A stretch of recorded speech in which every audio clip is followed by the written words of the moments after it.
Greetings, my Elitopians. Hope everybody is doing well today and everybody is keeping safe. So let me just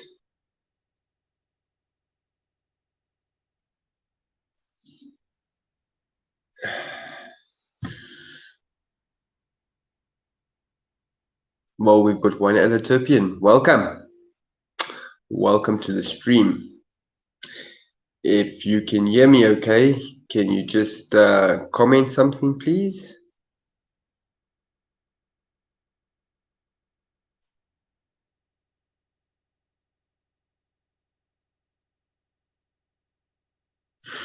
Okay, while we wait for some more people to come,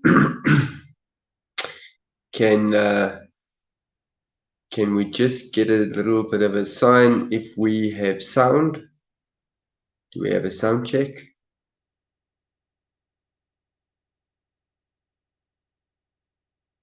Thank you, Nubs. Thanks, Cranky. Okay. So, Elitopians, welcome to this, possibly the very last of Allan's vlogs, sadly.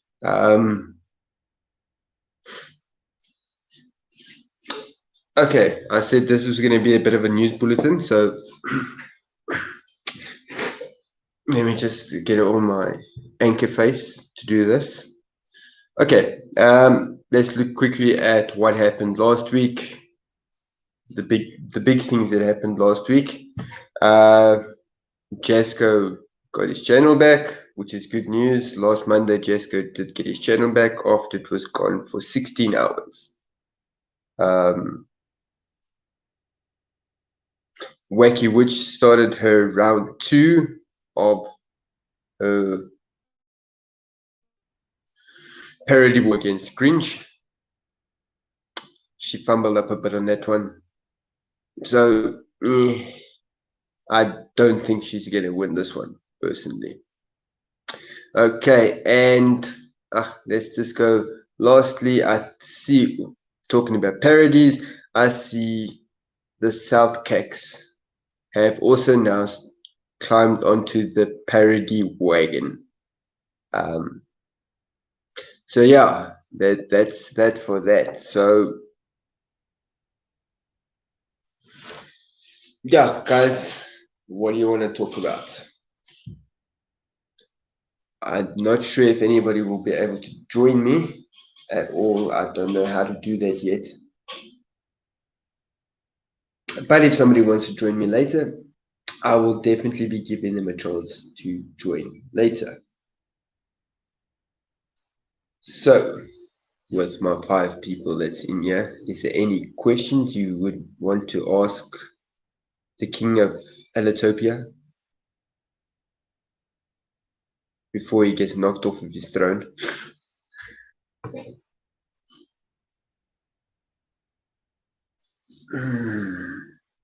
Let me just do this. I want to just change here something.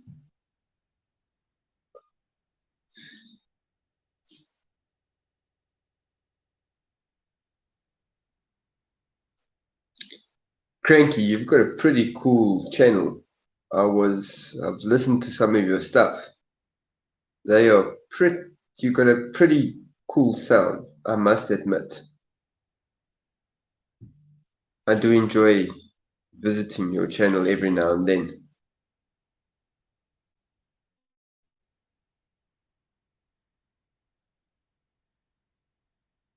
Nubs, as always, I always enjoy your content. It's great stuff. And I love all the lives you guys do. That's always fun to be in one of those lives where I join you and just talk. You guys have become like a family to me over the last couple of weeks. Yeah, about a month and a half.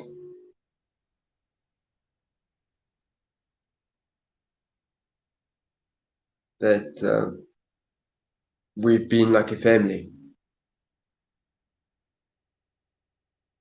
Let's go into that one. Sorry, I'm just checking down here. I'm just logging into my other channel so that I can also be a bit there. Hey, Patricia, how are you? Patricia was one of my latest reviews. Hunting Their Girl for Life, Patricia Boyer. Okay, yes, let me do this. Just put that down so that we don't have any interruptions there. Okay. That's good to hear, Patricia. That's good to hear. I see you do have a new video out. That is pretty awesome. I haven't had a chance to check it out yet. I will definitely check it out after this live stream. I will go and check it out, guys. What you guys can do is you can drop your links in the chat so that well, wait until it possibly gets busier. And let's see. You can drop your links that the other people can view your channel and subscribe to them. Okay, I think the thing that on everybody's mind is, why do I say this is my last one? Okay, basically, that's fantastic, Patricia. 343 subs is really something to marvel at. Yeah, it takes a lot of hard work, a lot of uploads to get to 343 subs. So congratulations.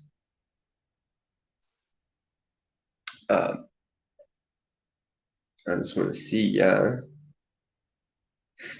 I'm at 327 subs. So yeah, that is great stuff, and I hope you're gonna go a lot further.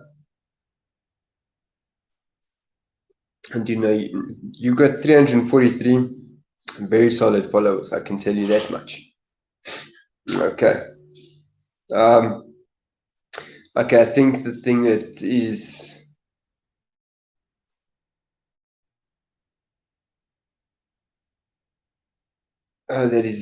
boiling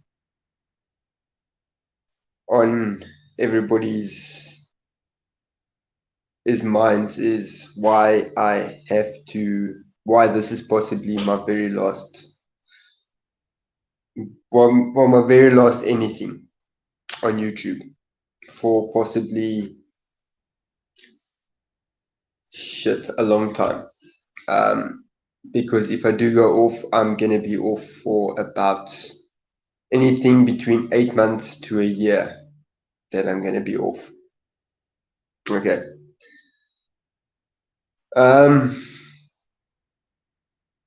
Well, okay.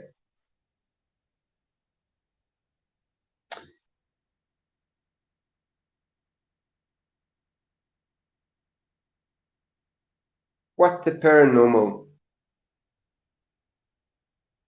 Welcome to my chat. It's nice to see that the family that I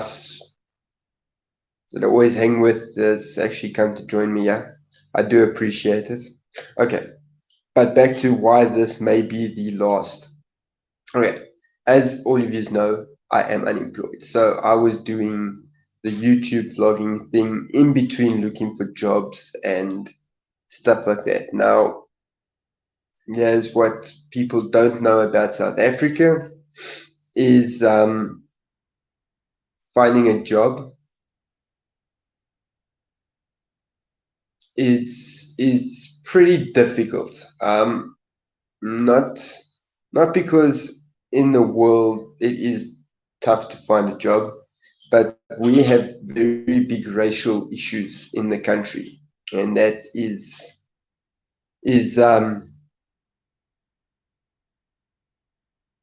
that is very makes it very difficult to find a job if you are like me.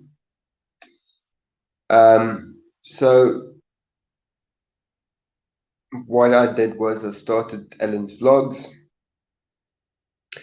to keep myself busy because those some of you do know I am actually clinically suicidal depressed. So doing the vlogs and stuff, that was my break away from the stresses and strains. Hello, Hawk Paranormal. I do see you. Okay, so I started the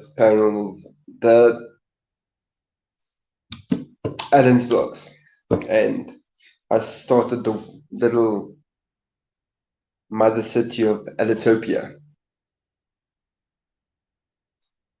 So so yeah, in any case, wait, I just trying to catch up here. Who must call you there, Frankie?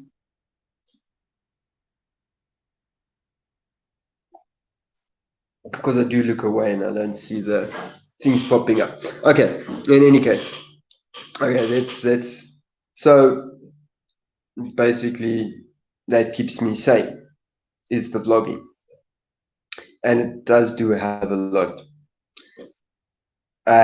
a lot of good. But unfortunately, not having a job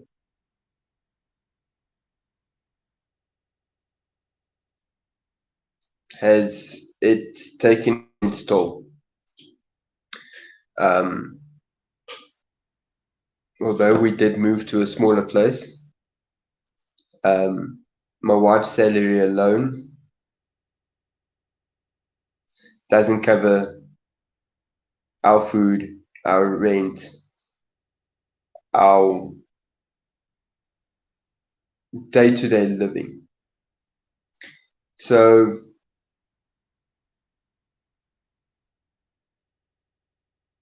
basically, from tomorrow, we no longer have a place to stay.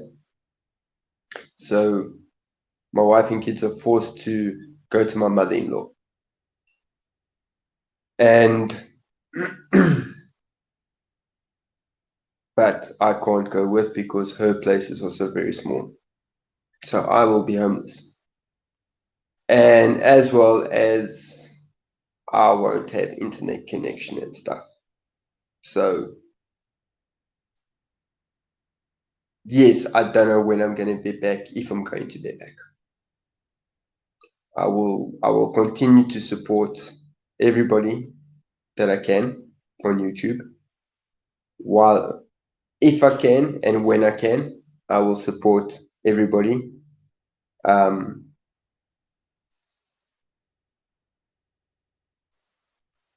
So yeah, I made a last attempt today on Twitter to maybe do like a fundraiser to try and get the funds that I needed to actually keep the place and possibly give me a little bit more time to find work.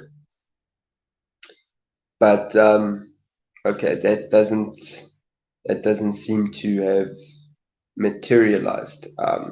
I think it was a thing of when I did that, I stuck my pride in my pocket because I don't like handouts. I don't. I pay my way through life, and So yeah, I went out genuinely on a limb and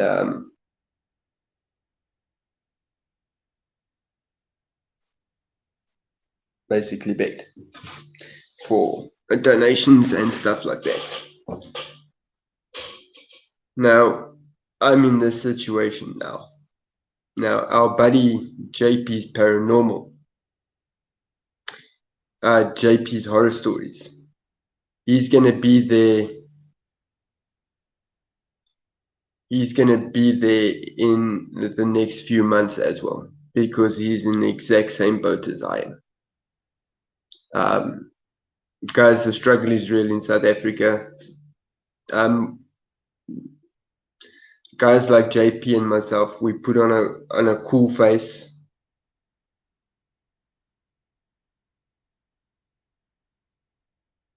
But what's going on in the backgrounds is a lot harder.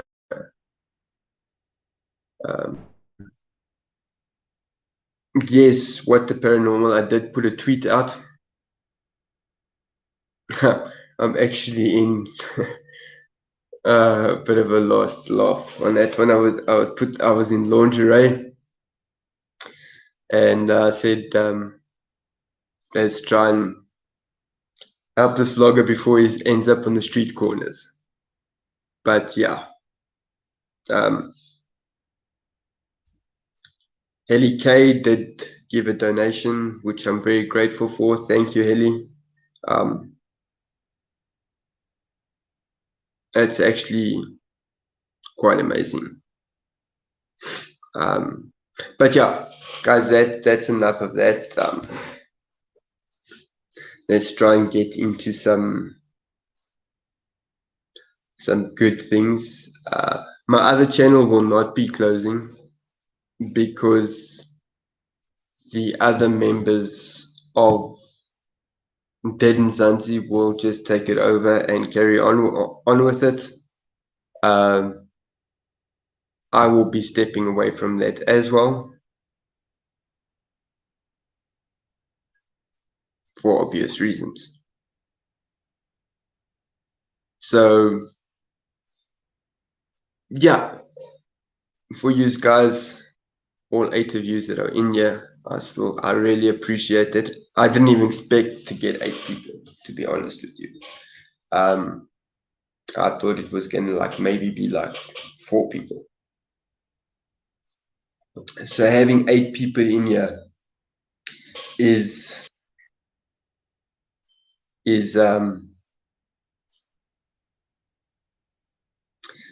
wow, it's actually I'm kind of speechless there. Thank you, Hawk. So yeah, guys, is there anything, because let's not make this a depressing video, is there anything you guys would like to ask me at all? I can answer you.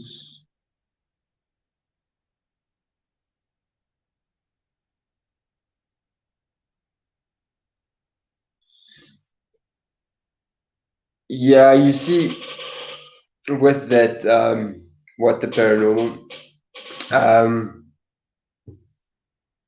my Twitter isn't, I haven't got that many followers on Twitter, so I don't know who I have got on Twitter. I did share it on my Dead and Zanzi Twitter, which has a lot more followers.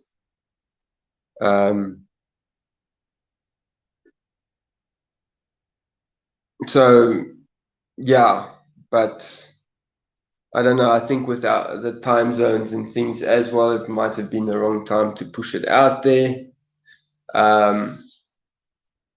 Somebody did ask me how much would I need. I have told them, and they said to them for a group of people that wouldn't be that much. So I could possibly gather the donations within a night. Um, but yeah, I doubt that. I don't have that much faith in it. Um, yeah.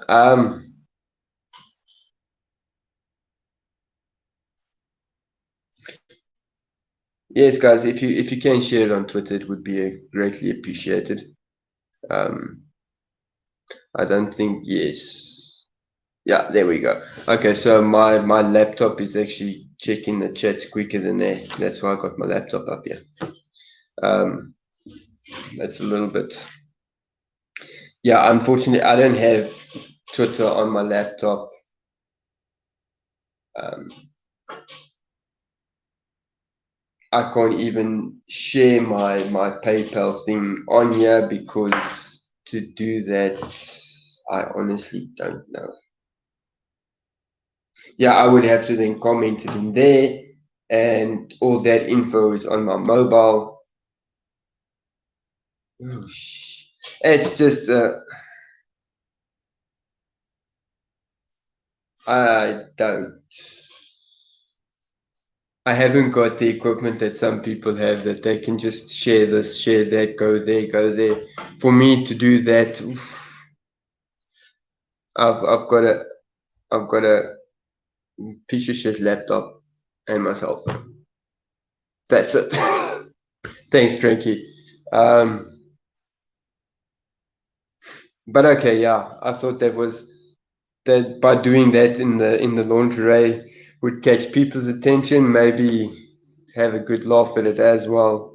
I don't know, but yeah, but yeah, I actually expected somebody else to have joined us, but it doesn't seem like they're gonna come.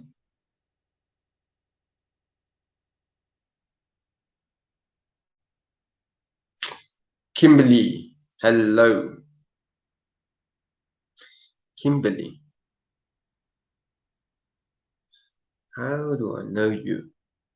Ah, you're one of my fans. Am I right? I've seen that name before. Clemmy van Helden. Are you a South African? Because Van Helden sounds like a South African person, Kimberly.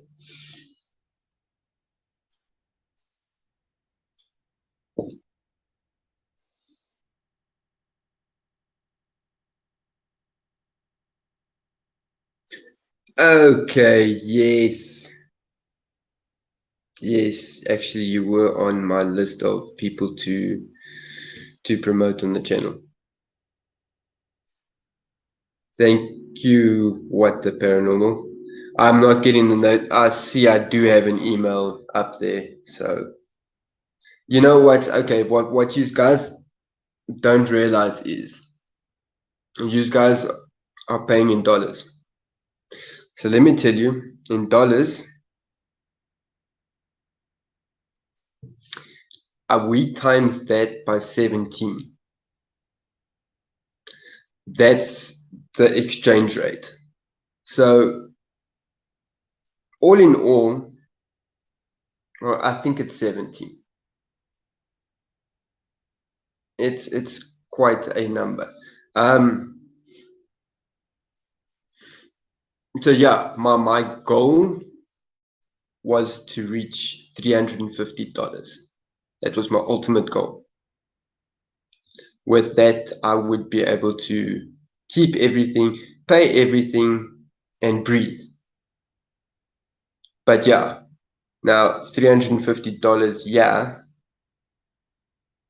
for you guys, for me, is a little under 5,000 Rand.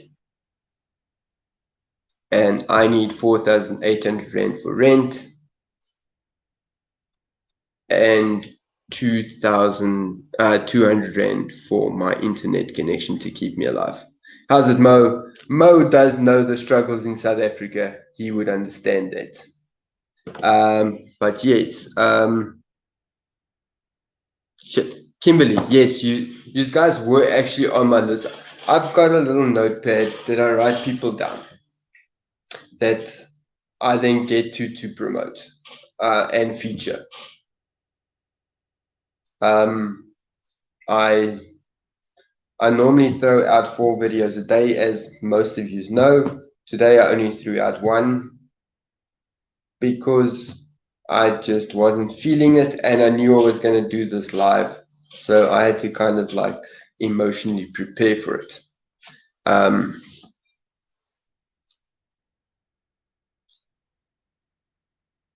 So yeah, hi Leanne. Yeah, I think so. I do apologize if I'm saying your name wrong. Yeah, I do apologize for it, Miss Andrews. I'm just gonna say Miss Andrews because,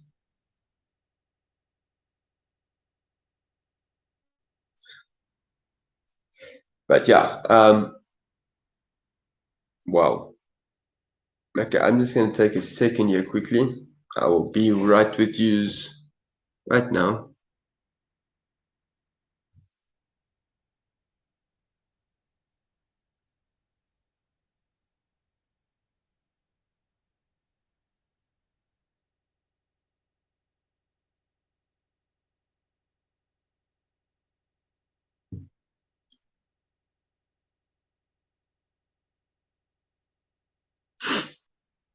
Wow,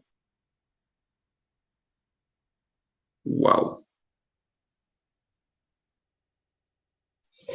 Thank you so much for that donation. Really, thank you so much. You don't understand what that means to me. Um, so yeah, now I'm standing on $80. No, $90. $90 of $350. That is pretty damn close. It's that is quite close. Kimberly, if you, I think you do have me on Twitter.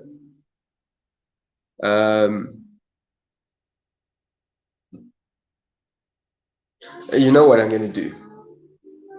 There's gonna come a message up inside here. I'm gonna do something I don't normally do, but it's gonna come from Dead Mzansi. I'm gonna add my WhatsApp cell number, and people can contact me directly on my WhatsApp. I've got nothing to hide. I don't think I'm gonna have any stalkers. Just one person might want to swear at me, and if I dare him to, because I am really in the mood for that piece of idiot. And mind you, come to think of it, I think that's how most of you got to know Allan's vlogs. Is because of the way I ranted against that certain somebody. Is that not right? That is correct. Ah, shit. Requiem Paranormal. I've actually got a video that I've actually done on news, guys. I will try and drop it before I go off of YouTube.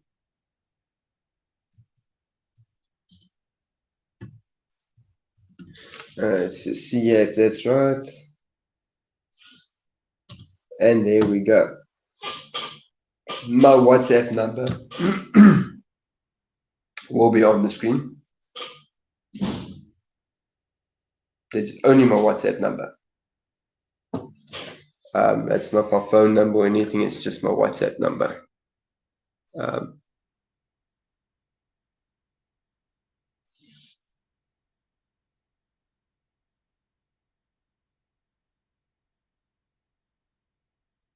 Okay. No, don't worry. You know what, Kimberly?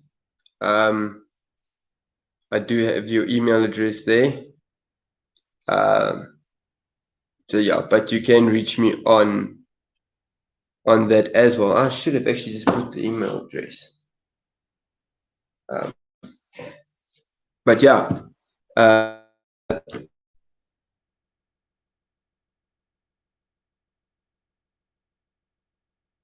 okay, okay.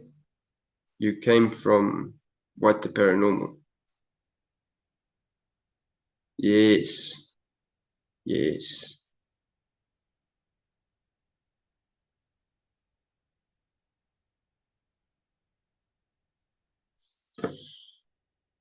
Um,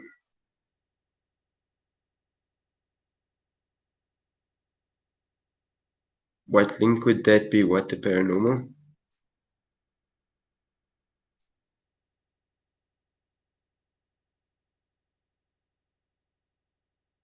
Cool, Mo. Yeah, well, for you it would be the easiest to WhatsApp me because it's just straightforward, just down in Durban.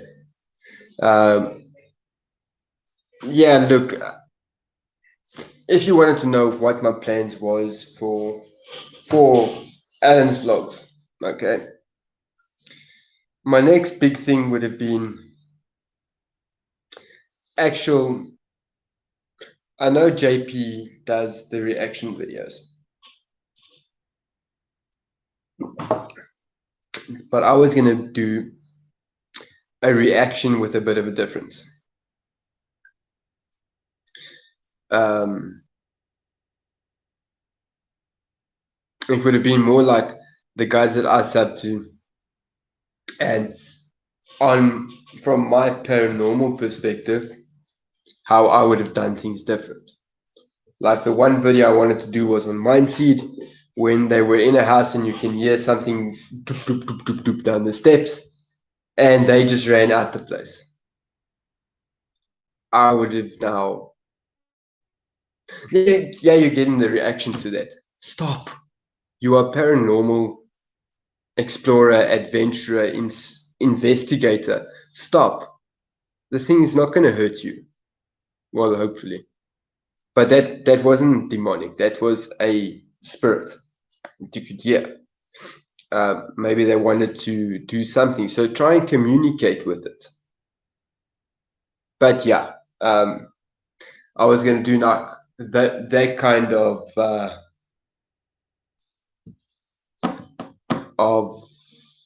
review. A little bit different, but then I was also going to do my top 5 funniest moments, because sure, I've seen some funny things from CJ and from Yasko. I would have put my top 5 funnier moments. I was going to do that. I was going to do my top 10 best YouTubers and why. The top 10 best YouTubers would have taken me quite a while to actually put together. But those have been the big YouTubers. And my actual aim in the beginning of Allan's vlogs was not to aim for the big guys. I wanted to support the smaller people, the under, let's say, 50K people. In other words, um, that was my initial plan, to get the paranormal teams, because there is so many, and all of them do fantastic work. They do fantastic investigations. They get fantastic evidence, because now on the paranormal side of me, I like to show the skeptics out there that yes, there is something. Yeah, Mo, well, that's not going to happen now anymore. Um, uh, I want to get actual concrete evidence that that people can see there is something else.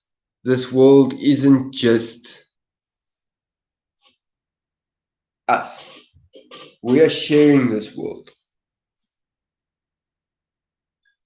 Yes, I also love a skeptic because I love proving them wrong. Well, what some don't know about me, I'm clairvoyant and I'm a medium and things like that. And there's people that are skeptic over that. And then they sit down with me. And when I start connecting to something, then I start rambling off this, that, and then like get up and walk away because they think I'm crazy. But yeah, I do love a skeptic. Miss Andrews, what is the great idea? Sorry, I got a little bit caught in the moment there. You see, the paranormal is my passion. That's why I support the paranormal guys. That's why I support the adventurers. They go out there and they do something. They do a lot of work. Because of our curfew, I couldn't get out and do a lot of work. And in South Africa, we actually don't have that many abandoned buildings, believe it or not. And if it is abandoned, it won't be safe to go into at all. Yes, I do agree that an investigator's best friend. But it would be too dangerous to go into. I think Mo can vouch for me on this one. Abandoned places would be infested with the homeless, with drug addicts, or just ripped apart. Because unfortunately, that is the South African way. But actually, we have got extremely haunted places, historical buildings that are haunted. Look, my other channel, we don't really do the hotspots. Let me call it hotspots that everybody knows is haunted. We don't really do that. We were more into going into somebody's home and helping them with their haunting. And we would cleanse the house if it were, because look, a normal ghost, people wouldn't really bother about that. But the actual thing that starts moving objects, and that's a different story. And we would go and cleanse it. That's our point there. But we will be doing a few hotspots, so that will go up, and our curfews and stuff get a little bit better. One would be the abandoned Kempton Park Hospital. Now I'm going to tell this story here. On the 26th of December 1996, the Kempton Park Hospital closed down. Just closed down. They don't give a reason for it. Government says it was a funding problem. I don't see that being an issue because at this stage now, we have got too little hospitals. But in any case, I believe I'm a bit of a conspiracy theorist in that one. I believe there's something else going on there, but it could also just be poor management.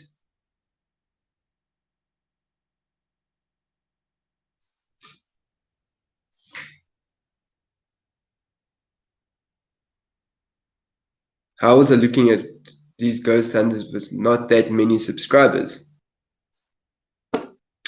Easy. You know how much time I spend on YouTube. I have subscribed to, between my 3 different accounts, I've subscribed to over 1,000 different channels. Some haven't been active for years, they get scrapped. But yeah, I go through a lot of YouTubers, I go through a lot of footage. I've got about 1 gig of footage laying on a hard drive for me to go through and actually review the channel and promote them. Yeah. So yeah, that's the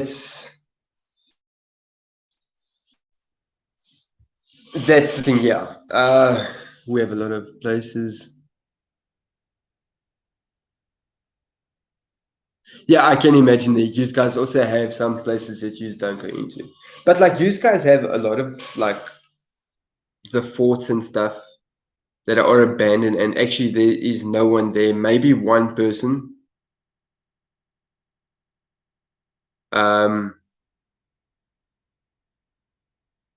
but I think you just guys just have a lot more because honestly, we don't have that many abandoned buildings.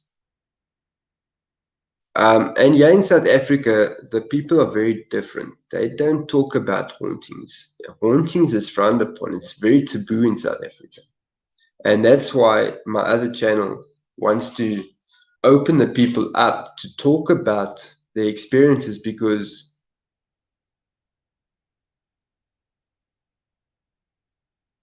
I know of one specific whole area where I live that must be haunted because of past things, because of the Boer War, because of all that. The Boer War, the whole Boer War from, okay, you wouldn't know it, but from Potchefstroom right up into Rustenburg, back through into Pretoria, right into Woodbank. That was all war area.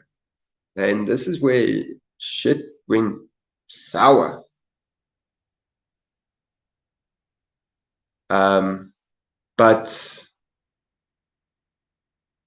um, they don't want to talk about it. At my previous house, when I moved in, we had four spirits, confirmed spirits in the house. Two I could see, no, three I could see. The other one I couldn't really see. I just heard it now and then. You just go outside my yard, and there was a woman walking there. I never filmed it or put it up because it was right by my own residence, and yeah, it's that would be a little bit too close for comfort. I did do one Ouija board session in my house where the little girl in my house actually made communication with me. But with that video, the footage is real. There's only one part that I accidentally moved the planchette, but I didn't move it to a specific place. I actually just like tipped it because I was shaking doing it. I had never done a Ouija board alone, so yeah. Okay, what is this? Yeah. Yes, I also believe, it's all about unity. And it's all about the love. We all share one common interest. We share the paranormal. And that unites us in any case as one. Um,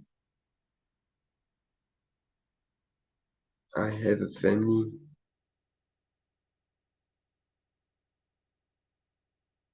You have a family coexisting in your house with your family.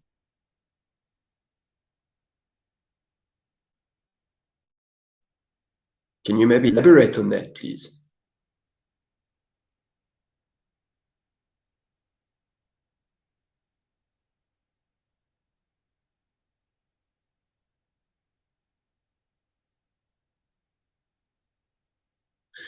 Sorry, Mo.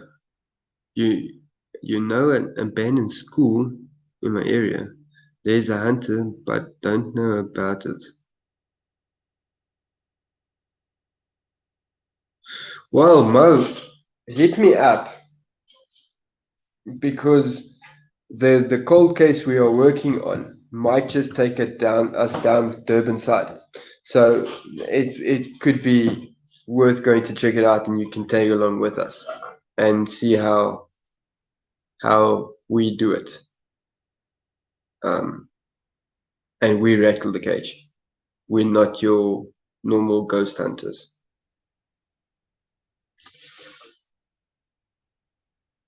Oh, fantastic. Dog spirits are the coolest. I really love them the most. We yeah, there was a dog as well, a pretty big dog. It looked like I don't know. It looked, yeah, it could have been a mastiff of some kind, but that was pretty cool. Yes, yeah, no, but yeah, like you say, you coexist. You've you've got to know them, so you know they're there. But my question would be, what the hell happened in that house that they are there? Sure. So you can like pretty much do a whole investigation just in your own house. Good grief. That is so awesome. Okay, let me ask you guys this. What has been your scariest paranormal experience?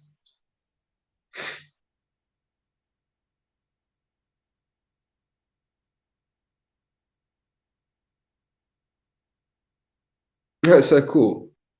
Wow. That must be something different to work with. Um, yeah, the one that we had, just he would only he would sit like in the kitchen door. He was obviously an outside dog. But yeah,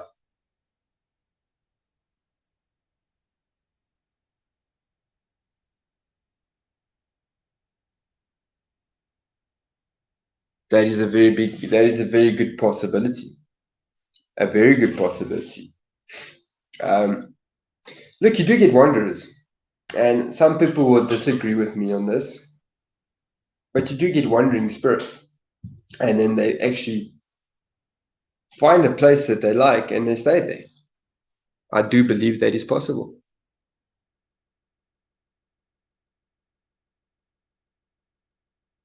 Yeah, I figured it out afterwards, Mo. Yeah, you said haunted. Um, yeah, but hit me up. I'll I'll talk to you about that, because, like I say, we have to go down to Durban side at some other time. I don't know when it's going to be. It might still be this year. It might only be next year. This cold case is, it's, yeah, that's all I can say. Um, it's quite something. Yeah, so I don't know who is still in here. I have got 6 watching.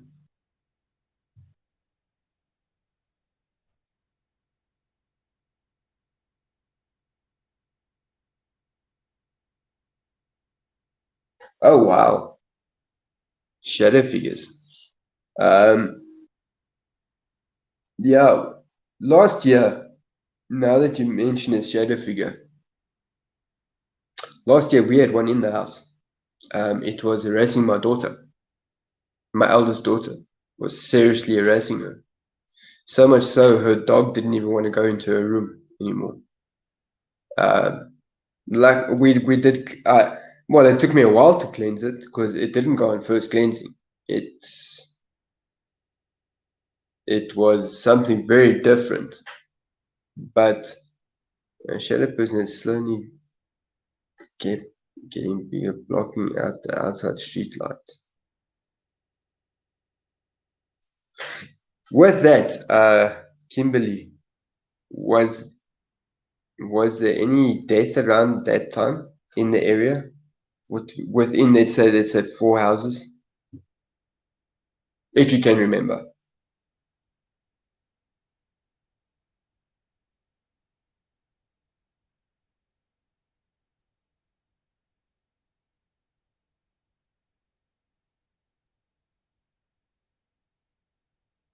Oh wow.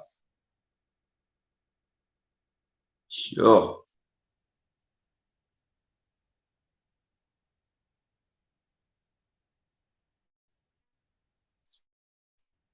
Now that is interesting. Whoa. You have, are there tricks that pretend to be me and messing with my oldest? Yeah, with that one,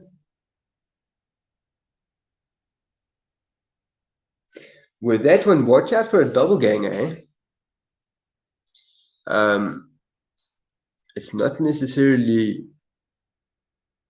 that could be a double ganger. I'm not saying it is, but yeah, some entities, if they can do it and they are strong enough, they can make sounds to sound like to imitate one of the people they lived with. I do agree with that.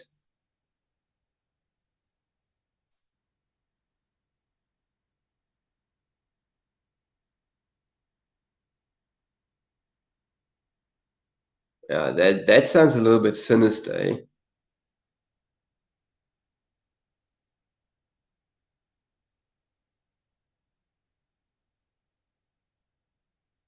That sounds very, very, very sinister. Um, yeah, I don't think he was a normal entity though.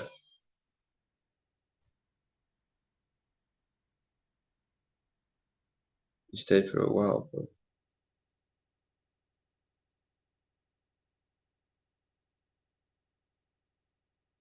yeah, with them, when you start cleansing them, they get weaker with time.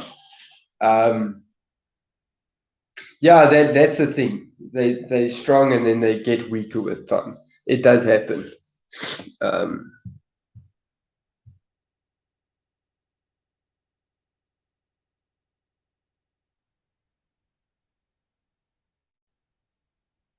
yeah, I could imagine that, Kimberly. That is true. In I think in Civil War areas, that is definitely something. It could be very, very difficult. Um,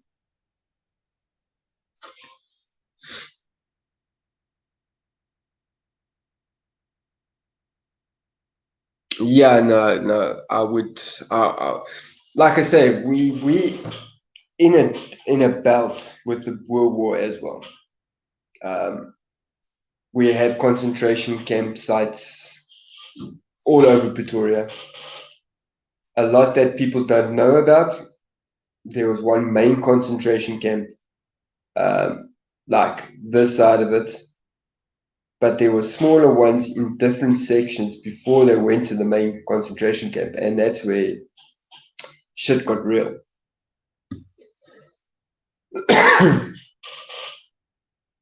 Yes, I do agree. A dimensional being, yeah, yeah. That is something very, very different. What are you guys' views on cryptids like Bigfoot, aliens, and stuff like that?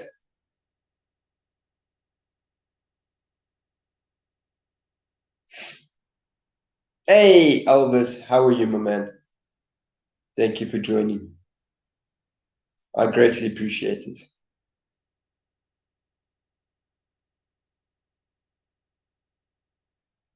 Well, this live stream will probably go on for another, I would say, hour before I'm gonna call it and say goodbye.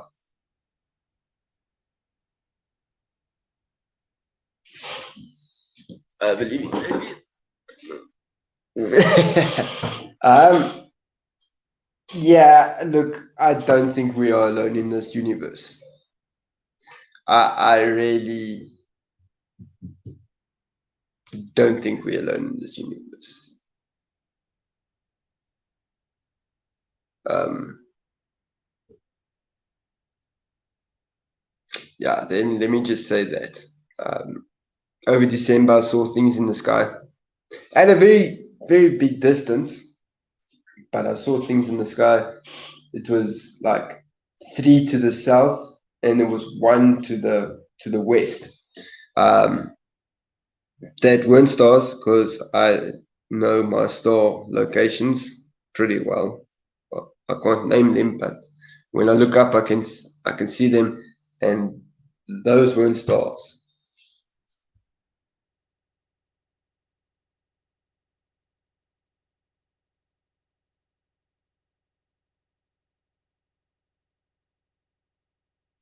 Um, because one kept on like going up and coming down and going up and coming down.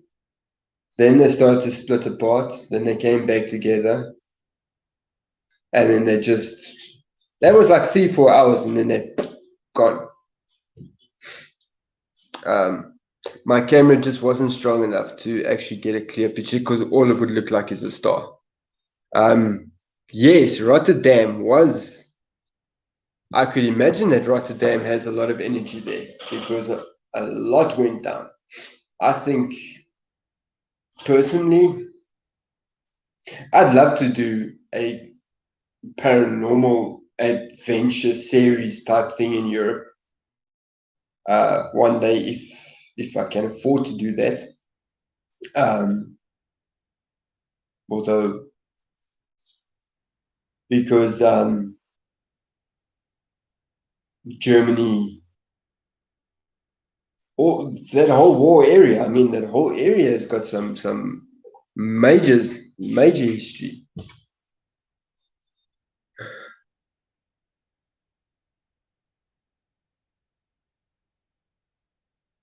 Oh wow, that is something. Do you have any videos of that? Because that would be something. Aliens here in South Africa really people really don't believe it. They will probably lock you in a mental asylum for saying there are aliens. They don't know the truth is out there. And let's just remember with that one to hashtag pro Brandon. Just remember that. Hashtag probe Brandon. That will lead to the paratrolls people on Brandon.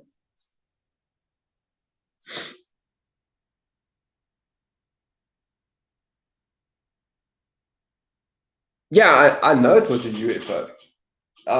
Mo, I definitely know it was a UFO. But what the hell were they doing over South Africa?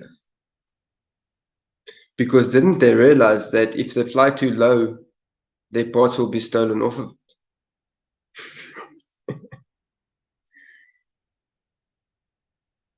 Yeah, don't worry. When when when I walk into places and my third eye opens up and I can see and I back out of a place, people think I'm crazy.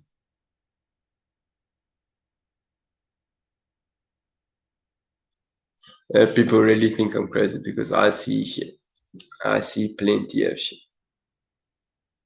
There's a lot of there's streets in Pretoria I don't drive because I have seen what is on it, and because I am what I am, I'm like a beacon for them. They come for me.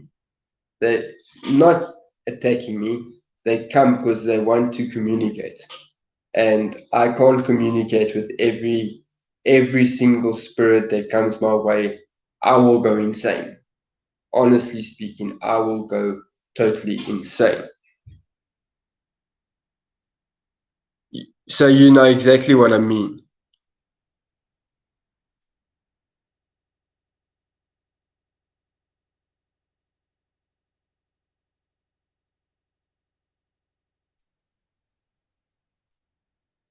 I'm just trying to sort out something here on my phone. It's going ballistic.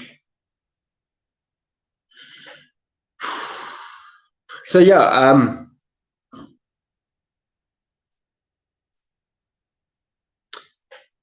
that's that there.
Okay, there I am. I in back with you guys now again. Holy crap, that just bombed out. Let me see, let me see, let me see. Yes, I am back. Okay, sorry about that. Something really went haywire there. Yes, Mo. Yeah, welcome to South Africa. Something really went chaotic there. But okay, yes. Like a lighthouse. Yes. Um, I walk around, I'm like a big flashing strobe that things must come to me.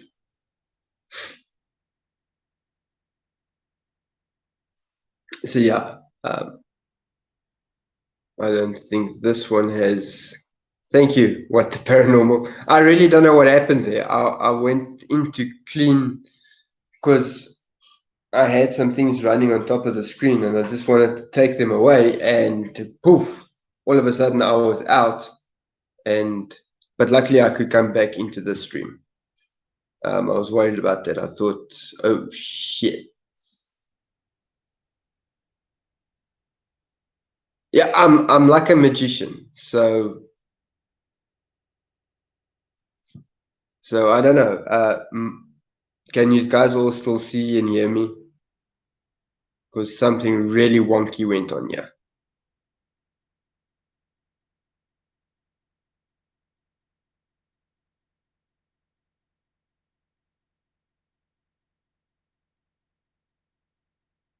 Okay. I'm not getting any feedback. Oh crap, I think this no, well it's still streaming over here by me, so I am there. Yeah, I don't know if it was the network or it was my phone that went and put everything on hold for a minute, but I do think it was network. Um, we have got a bit of a storm going outside, so it is not impossible. It's really not impossible. Okay, so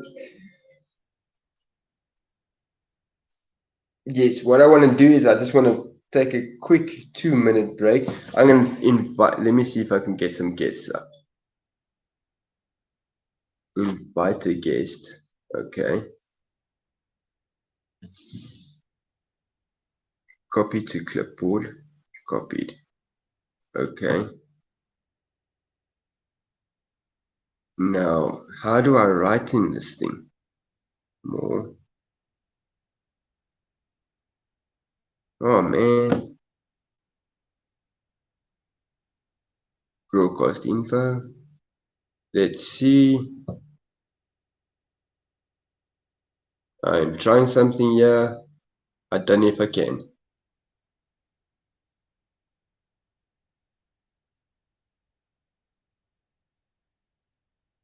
No.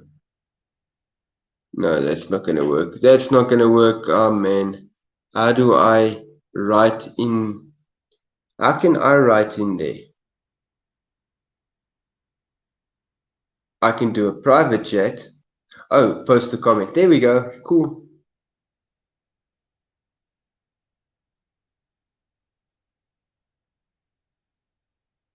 Okay, wait. I would like to invite a guest, but now invite a guest.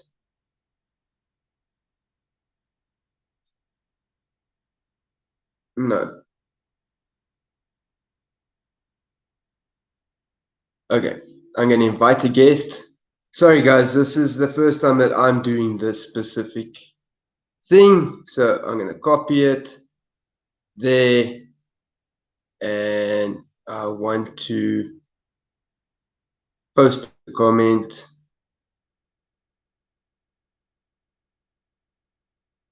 To post a comment.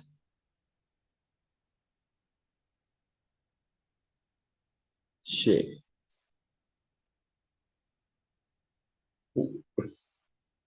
Oh no, man. Seriously, it doesn't want to paste my StreamYard. So, okay, what I'm going to do is wait. Those that want to join me here,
and I'm back. Okay, there we go. That was a big balls up.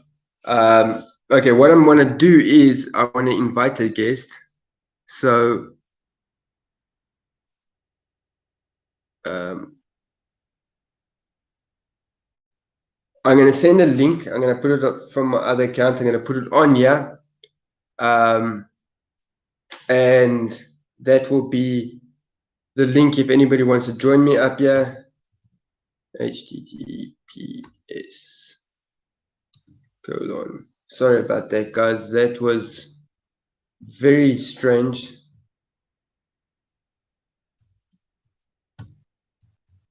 It's actually quite amazing that I am still actually live, because some of you would know I do have major connection problems, and especially with the weather.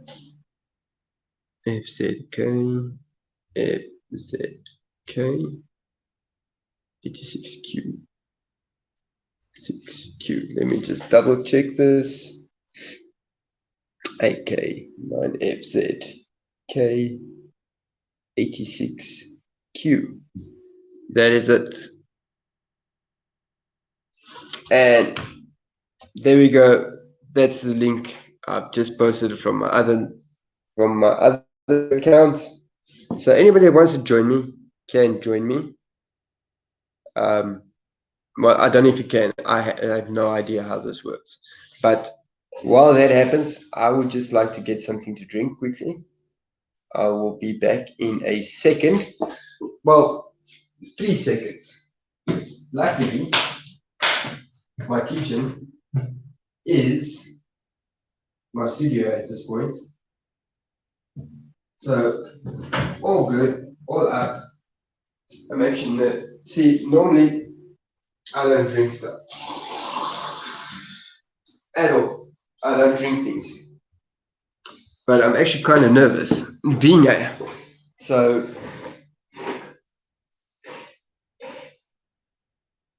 So yeah.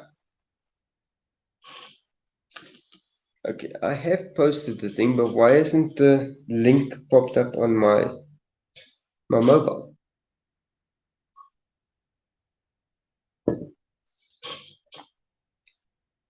Okay.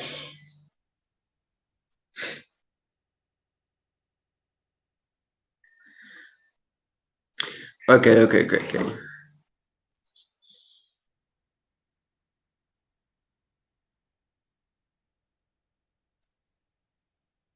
No, I don't know. Now I'm not getting any feedback on any channels.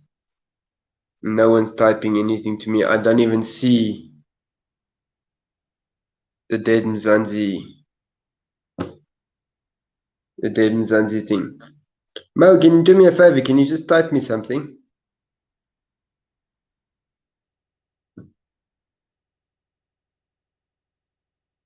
Yeah, you know what?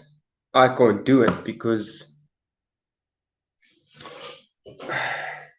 I don't have that powers. Shit. Thanks, Kimberly. Okay. You know what? I'm going to read it, yeah. Okay, for those of you that do want to join me, yeah, it is https semicolon // streamyard.com /AK9FZK96Q.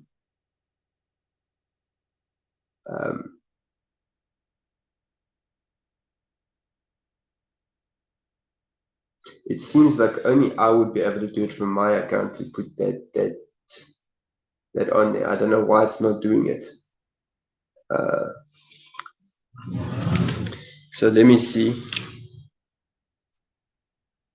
Let me try this again without trying to screw everything up here. Invite a guest. Copy to clipboard.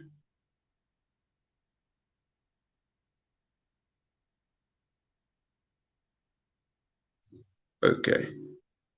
Then I broadcast info. No, not that one. That's a private chat. That's a layout. Post a comment. Paste. There we go. There we go. I have done it. I just did it. Oh, this is awesome. Okay, that was easier than it looked. So I'm slightly technically disadvantaged here. This whole Twitter thing and YouTube thing is still pretty new to me. Yes, Kimberly, I eventually got it. I figured it out. Awesome. But I see from my other profile, I couldn't post that link. It just didn't come through at all. So yeah, that's quite amazing. Now I don't know how people can join or what's going to happen. So yeah, but now where were we? Yeah, I can't just summon refresh chats. I have no idea where to do it on the screen that's popping in front of me. I can do it from the laptop. Wacky Witch, my lady, how are you? That is so cool. Guys, let's just all welcome Wacky Witch. Are you going to blow this up?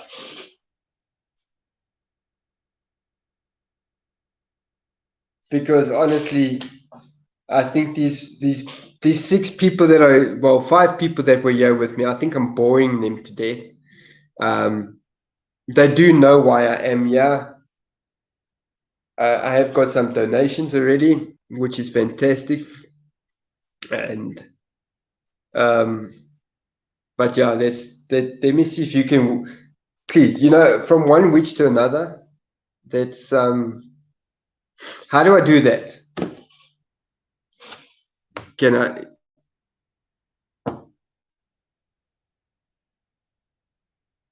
No, I'm not gonna put you in a time. Okay, seriously, Wacky, I do not know how to do that.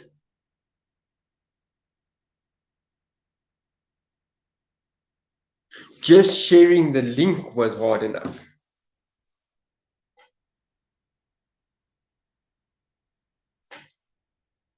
Click on my name, then it will come up. I'm gonna click on your name. Make a oh my freaking goodness. Wait. No, that's what happens when I click on your name.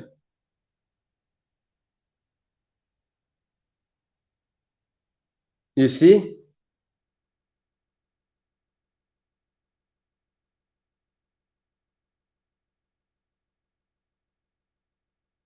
Hit the name. You know what? If I do that, it just does that. It doesn't ask me, it doesn't give me that option. Okay, well, I'll try that. Okay, wait.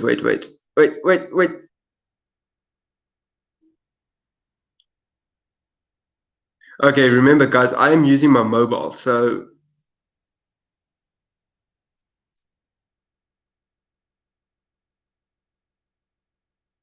you see, that's what it does when I click and hold it in or anything. So wait. More. Settings. Okay, no, not. Don't go to settings. Don't go to settings. Okay.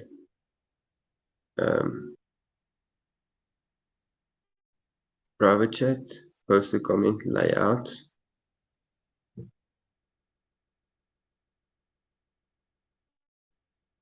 Yeah, no, I don't know, Wacky. This isn't like working. I can't make anybody a mod or anything. I can put you in a timeout, and that's about it.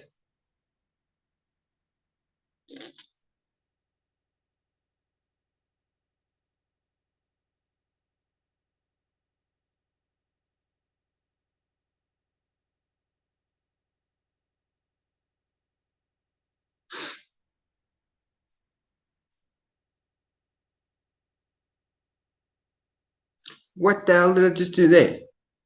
Yes. Yeah, there is. Yeah, no. Yeah, there is. But that gives me the option to put user in timeout or block user. That doesn't help me shit. And I don't want to put it. Now I'm losing track. That's it. I'm from South Africa. And where did I get my accent from? That's just my accent. um, but I did post a link that you can come up here with me. Yeah, you see, yeah, that's probably the case because I'm on Android. But I did post a link that you can join, that people can join me up. Yeah, I don't know if it's going to work. I've never done that. This is my actual first live stream. How's it, Drain? How are you? I'm glad to see some more people. Yay! I'm seeing some more people. Yeah, some more people in support of this guy that's going to go and sit on the corners just now. Yeah. Wait, if you don't find that link, I can post it again. Then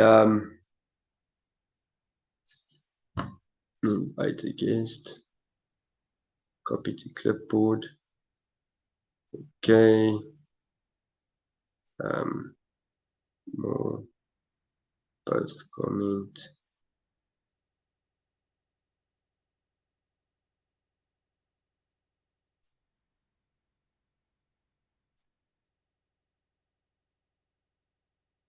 There's that link again.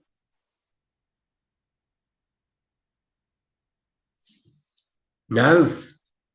G'day, mate. That, yeah. You see, I can't do the Australian accent at all. I really can't. Let me see. Hello, Kim. Add to stream. And Hello. we should have somebody. Hello. Wow, that worked. That's fabulous.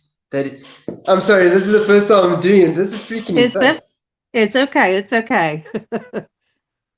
From my phone, I couldn't believe I could do this from my phone.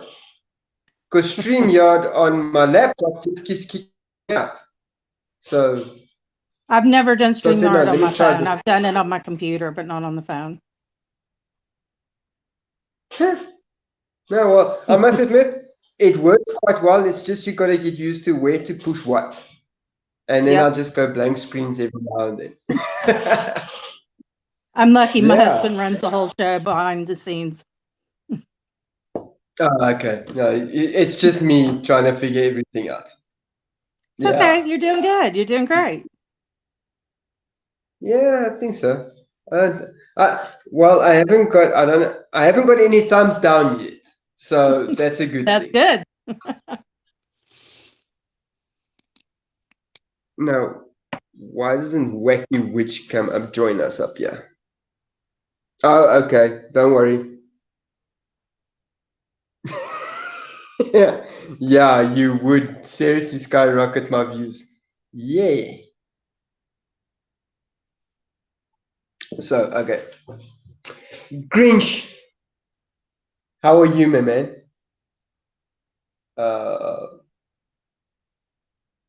Oh, that is so cool. You see, that's why I actually should have started streaming later on, because that's when all the It's Americans fun. are now waking up. For us, No, it's now. it's 5:36 p.m. here, and I'm on the East Coast. Yeah, you're on the East Coast. Yeah, Mm-hmm. it's 12:30. It's just past midnight here by us. Yeah. So the time zone thing does not work with us South Africans, Yeah. No. because I know a lot of the premiers are at 6 p.m. and then I got to get up at 1 o'clock in the morning to be with the premiers. I know. So yeah, I have but I'm problems getting used to interviewing it. people in Europe. Yeah, because they 2 hours behind me. So Right. yeah, it's So like UK is Saturday five I joined hours. one. So UK is 5 hours, and most of mainland Europe is 6 hours. Yes. Yeah. No, it's. I was on a podcast on Saturday night. For him, it was 10 o'clock. For me, it was midnight. And that Mm-hmm. podcast went on until 4 o'clock in the morning. I tell you, when Yep. I was finished, I was because I eventually told him, listen, dude, I've got to go and sleep. It's 4 o'clock.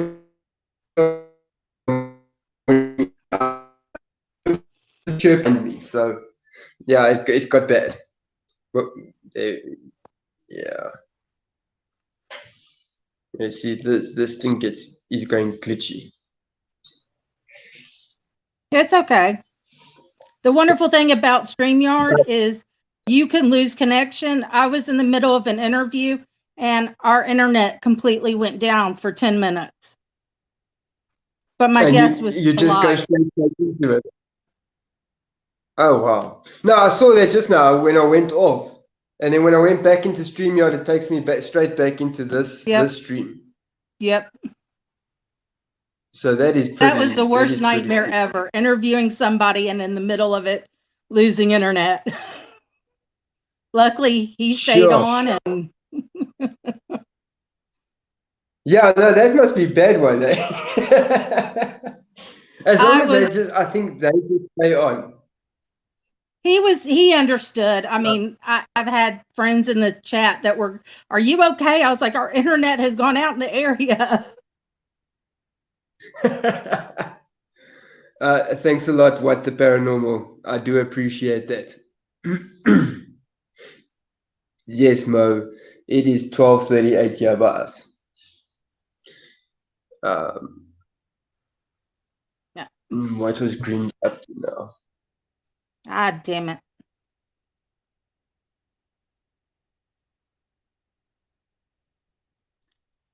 Yeah. Yeah, no, I saw Wacky Witch has got a new video up.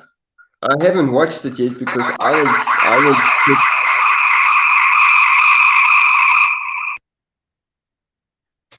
I was preparing to do the live. I was putting up the holders and things for the phone. So I kicked off. Sorry. no, that's fine. You have to add me back on. Wait, who's admitting to vampirism?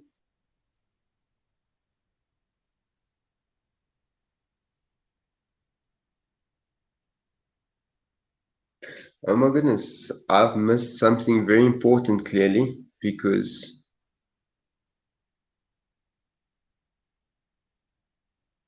I'm gonna watch it as soon as I finish this stream, which will be whenever, whenever. Um, I'm definitely gonna watch that one. The notification is still sitting on the top of my phone that it's there. So I will be watching that one. Yeah, I could watch it from the laptop, yeah. But that's going to interfere with that, and that won't work too well. I'm not too good at that.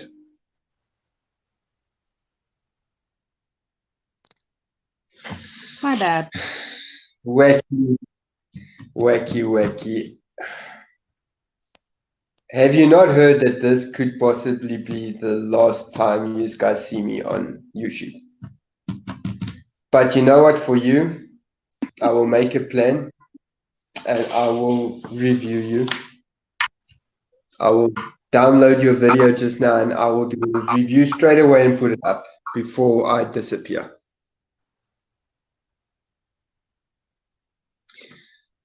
So, yeah, no, I'll most sunrise at for us now is I think 5:15 in the morning. That's when it starts peaking up. You get it first. You in Durban, so you get it before I do.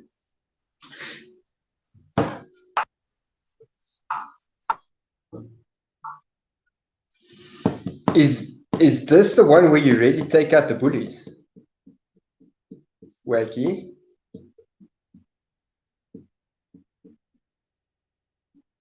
Because if it is, you know I'm really gonna get all up into that kind of stuff. That was my claim to fame on YouTube, was taking out a certain person.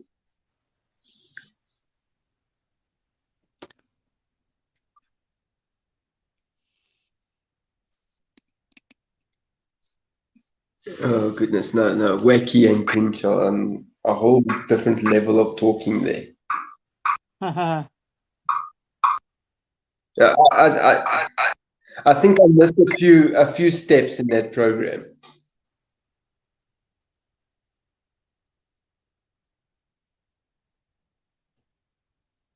Who was she dissing, if I may ask?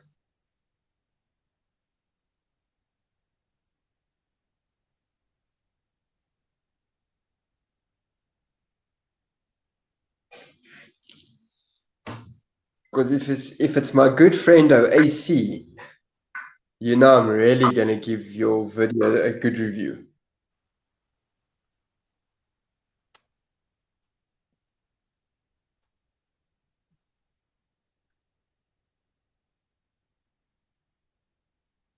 Yeah, well, Grinch, I'm still waiting for. I was hoping to still review your. Oh my goodness! Then you know I'm gonna be all up in that video. I'm gonna be all kinds of in that video because anything against that man is good. All of them. Ooh, interesting. I don't know who the others are. I decided I wasn't going to get involved any further with it because my channel started to become a love channel. We love each other and we support each other. We don't do that kind of Nastiness. stuff.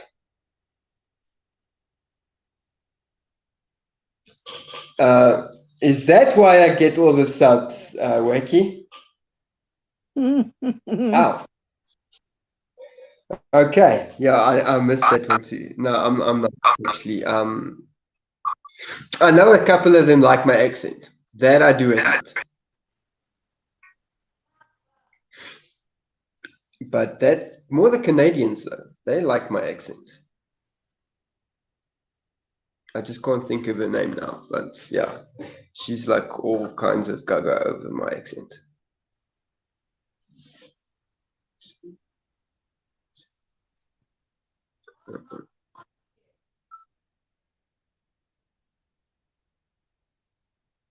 Yeah, but if I do that, yeah, it's gonna. I think it's gonna cause like a heavy sound problem. Oh wait, I can mute, yeah, and I can watch the video. And you can actually check. Yeah, you can watch my reaction to your video. That would be cool. So yeah, you see. Let me see. Wait, I don't think I've subbed on this channel. No. Yes, I have. Of course I have. Oh, I see why I don't have some people um in my live stream because Hunting the Dead has got a live at the moment. Oh. Yeah. And my girl Lex is a mod for him. So I do understand.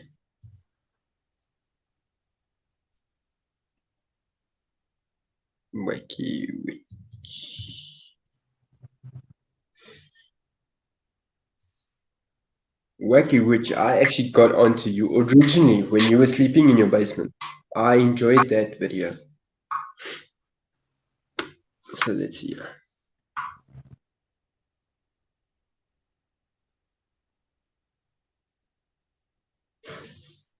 If you work in a team, you should be using Monday.com. It's a I think it's gonna. platform to manage any team and any work. Yeah, I can only put the sound on. I can't hold the laptop. Reductions, you name it. Pick a template What the and hell's start going on? fresh. Here, contract your team is working on. Simply drag and drop to create the perfect. Everything is customizable. Even our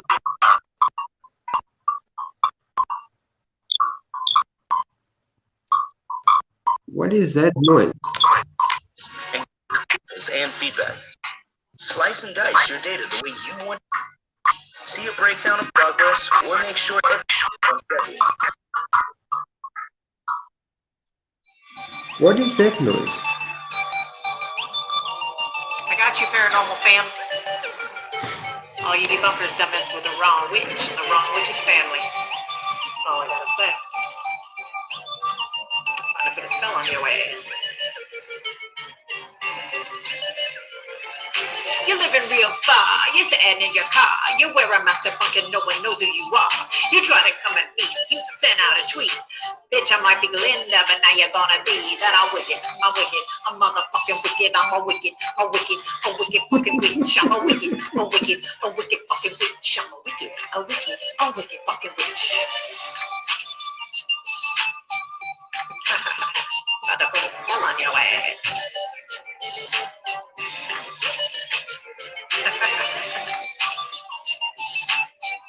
You mess with the wrong paranormal family.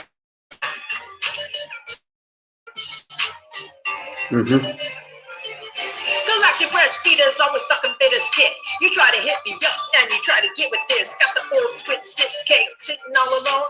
Don't worry, shape, you still have to bone.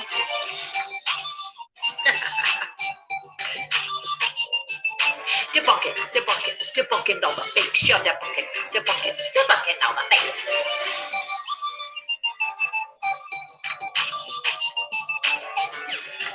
Don't know how to create nonsense on your own, do you? You're sitting in your car, debunking all my friends. You try to get their Impressive, Wacky. You're debunking all the fakes. You're debunking, debunking all the fakes. You're debunking all the fakes.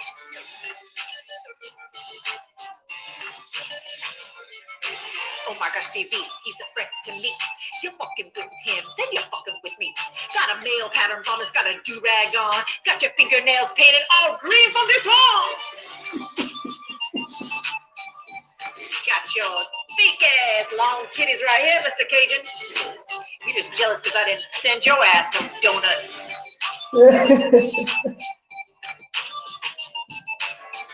Gay ass bastard.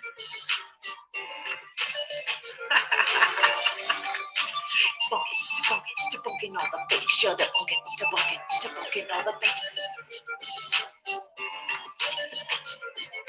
Rick debunks with the fish in mind. What the fuck you trying to see? What the fuck you trying to find? We're talking about ghosts. No one knows if they're real. But is there a single video you won't steal? Fight fucking drop. We go into the house. 2D. Oh my golly, TV. I got the orb squisher 6K. Carlos the Fam, Chris, Star, Crazy Crossroads, you know who you are. Haunted the Dead, oh my gosh, TV. French 1984 with me. Y'all don't know, but now you know. But now you know. I got your back, fam. I love you guys. Keep creating fantastic content. I'm gonna keep spitting bars in revenge. Cause I'm wicked, I'm fucking wicked, yes I'm wicked, I'm motherfucking wicked. Hit it in one take, baby. Come at me, bro! Come at me, bro. What, you gonna sue me? You want two nasty dogs and a smelly teenager, motherfucker? That's what you gonna get? Oh, by the way, I dropped that Gator merch. Fuck you.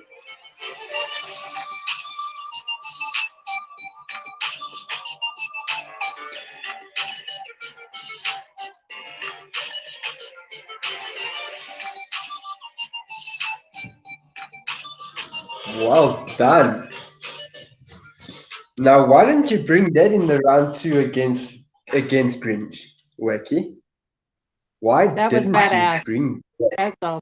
that? Was no shit. That was some good stuff. Yes, it was. Grinch, you gotta watch out. If this thing goes to a round 3, you're gonna have some problems. So yeah.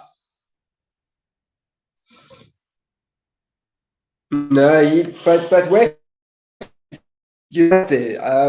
That dude, that piece of crap is messing with the wrong fam, and that's just how it is. If he wants to dish out the shit, he's gonna get all the shit back at him. Tegen wie gaan we Nederlands praten? Sorry? Ja, met wie zal ik Nederlands gaan praten? That's German. Nee, ik ben Nederlands. That's German. No. What country is that? That's Dutch, my husband. Oh, okay, yeah, no. You got Afrikaans, honey. You have to speak a lot slower. Say it slower. Waarom zou ik Nederlands gaan praten? Maar ons sprechen niet die Deutsch. Why would I speak Dutch? I can talk to you in Afrikaans, but that. In het Afrikaans? Hoe gaat het met jou? Nou, het gaat goed met mij. Hoe is het met jou? Dit gaan baie goed, dankie. Oh, ja, dat klinkt goed. Zeg, zijn daar slechts blanken of zijn er ook andere mensen? No, I didn't catch that one. You didn't get that one. Zijn daar slechts blanken of zijn er ook andere mensen? Want je weet hoe het ging met de Transvaal. Sure. You know what? That one. Ik weet nog I goed de think I know what it boerenoorlog. says.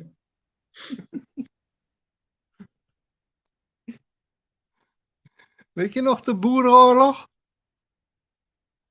Hang on. He froze up a little bit. He said that storming over there. Hang on. No. There. He's back. No problem. Yeah, I'm back. That's my husband. Wat van die Ed. boeren? Ja. Precies. Wat van die boeren hierso? Nou, die jongens. Was het niet Kruger? Ja, Paul Kruger, ja. Ja, precies. En die stomme Engelsen die kwamen eraan. Yeah, Paul Kruger was Dutch, yeah. That's right. He thought I was South African with the last name. Oh, really? I was like, no. Oh, really? Oh, really? You see, She's I'm not using South African.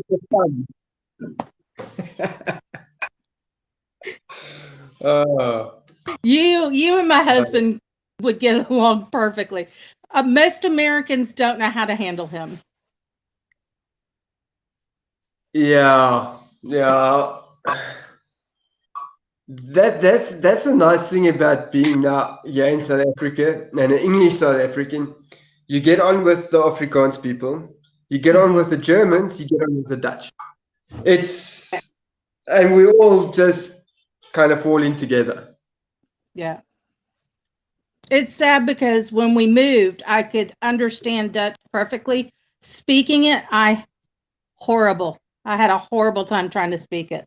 Yeah, but South Africans have the same problem. Yeah. When you speak Afrikaans, it's like time stood still. Yes, exactly. Yeah, it's like the people who brought Dutch over there. I don't think they had much education. You know what I think it was? They were just too lazy to actually speak the proper language. I think so too.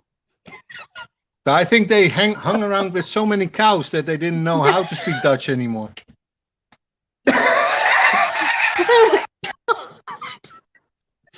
Oh, I love it. That is so cool. That is so cool. So if I do have any Afrikaans people on here, you just heard it now. Your language is shit. Ja. Lang leven de Oranje staat.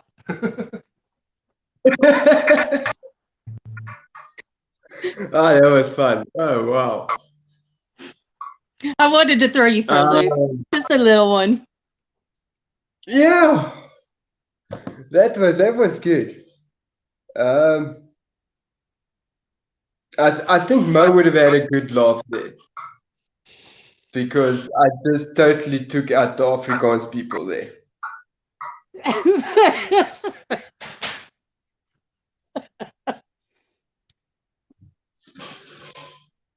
I'm lucky. He's multilingual, so I can take him anywhere.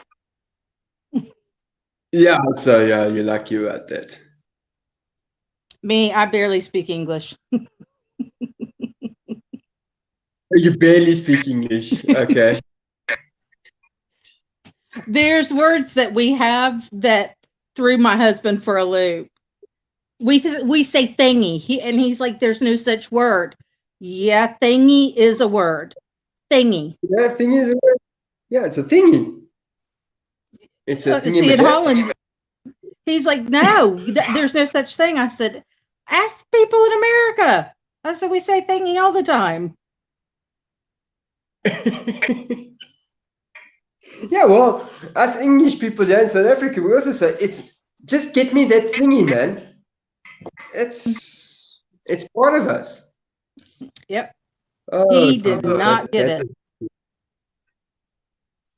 That was hysterical.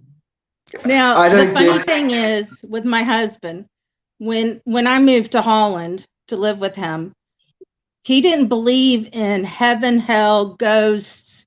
He thought you die, it's over with and it's done. I come into his house and I like to call them visitors, spirits.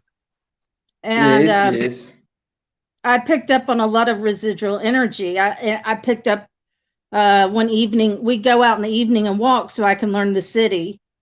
And we're walking and I stop and I pick up on this just horrendous scene.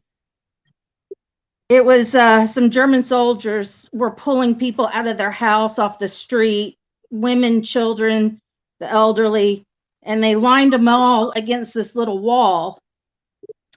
And I'm just blabbling as I'm seeing what's going on. I'm just talking. And my husband's standing there going, she's a crazy woman. And I was like, oh my God, they just shot them all. And I didn't know the history. I didn't know the language, nothing. So we got home and my husband did some research. He came back and he has this book about Rotterdam. And he's like, that's where we were. That's where we were. And I was like, yeah. He goes, you know what happened? I said, no. Well, I witnessed it. He goes, they were killing the innocent people to get the Dutch resistance out. And he's like, how did you do that? And I was like, born that way.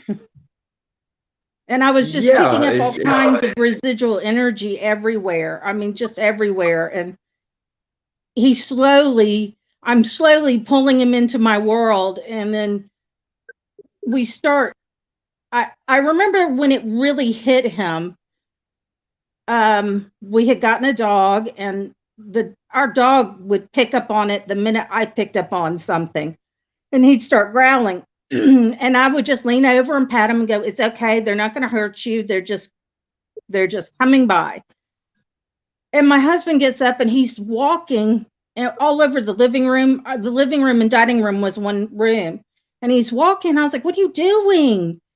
And he said, there's something here. I was like, yes, there's something here. I was like, what? And he's like, I could see it pinging off just this little light, bright light, and it's pinging against each side of the walls all over the room. And he's like, the hair on the back of my neck is standing up. Yeah, welcome to the paranormal world, honey. That's how it affects you. Yeah, welcome to that world. Yep. And that's what really drew him in and was like, I can't believe this. So, and then of course we moved to America and we have to move to a battlefield and deal with that. Yeah. Look, if there's one place I would like to go, and that's Gettysburg. I'd love to go to Gettysburg. The videos I've seen of the place. Where I'm at is in the top 10 of the bloodiest battles because Sherman was coming to burn Atlanta. And it's in the top 10 of the bloodiest battles in the Civil War. Sure. And my son, 4-ish, in the middle of the night is screaming from his door. My bedroom, our bedroom's downstairs, his bedroom's upstairs. And he's just screaming. He won't leave that threshold from his room. And I'm like running, going, what, kid? And he said, there's a witch. There's a witch. I was like, honey, it's not a witch. It's not a witch. It's one of my guides, and she's an older lady, and he thought she was a witch. Oh my goodness. I had four spirit guides, and I really had to have their help in protecting the house and making sure nothing would come in to affect him. Yes, yeah, of course. Yeah, no, I also do a few protections on our place because I do know my daughter is sensitive. I just don't know if she's going to be like me, start off as sensitive, and then as you grow, it opens up to you. Yeah. So I do not your average protections on the house here as well. But yeah. Yeah. I can remember being about 3-ish and seeing my very first I don't know how to explain it, because he wasn't see-through. He was just perfectly like somebody was there in my bedroom. And it was the same thing my father saw when he was 16. Sure. And then I went through a phase where nothing happened, and then 13, it just boom came, and it just never went away. It just kept getting stronger and stronger. So I had to learn how to, I think it was my 20s is when I finally learned to,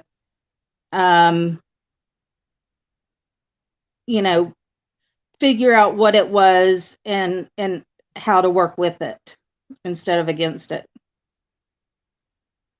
Yes. Yeah. Man, I've always been a sensitive. Knew it from a long time. But when my brother passed away when I was 7, with that trauma, all the other things woke up. And ever since then, I have to switch off most of the time. But when I open up, when we're doing investigations and I open up, then I see, most times I can see. I don't always see, but I can hear, and it's weird. I can taste it. You can taste that electricity in the air. And then, yeah, the hair raising, that my wife, that shocks her. If we're walking around and my hair just goes, and she knows, oh, yeah. She's like, what's wrong? I'm like, nah, don't worry, just keep on walking. We're doing an investigation. I'm still working on it. My 2-time great-grandfather was murdered, and we were trying to find his homestead, and we couldn't find it. And so we're coming back, and the hair stood up, and I was like, stop, wait. I was like, I'm picking up something. And it was the guy who murdered my 2 times great-grandfather, murdered him. And I could hear, it was like a residual energy. I could hear he had 2 half siblings that were very young. He's a grown ass man, and he's hitting them, and you can hear the kids screaming, or I could hear the kids screaming. And my husband looks down, he's like, the hair is standing up all. I was like, yeah. And of course, He didn't film it. We didn't even think at the time. Oh, He had the camera that's right normal. there. It's like we are busy with a 30-year-old cold case of missing children. I actually shouldn't be saying this too much on this. But we went to the location of the house, and every time I'm not filming, my K2 meter is going berserk. I can feel it all the time, but I mean, the viewer can't feel it. You know, so I want to show them the K2 meter. Every single time I don't have my camera on the K2 meter, it goes crazy. It's annoying. But yeah. Yeah, I know things like that, it's strange. It's strange. It is. Even in Rotterdam, I picked up on something, and I told him, I said, it was German soldiers torturing politicians they took from City Hall. And I was like, every time we went by this place, I kept getting sick to my stomach because you could smell the blood. I could hear the screams. And I was like, you cannot make me go in that building. I'm not scared, but you can't make me go in that building to listen to that. Yes. And because so much nastiness happened, I picked up on something a little darker that was in there.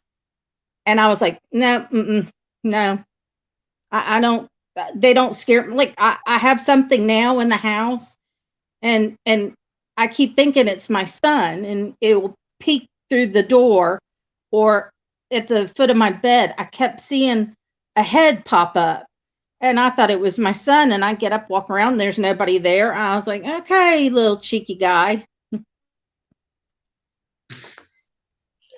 Yeah.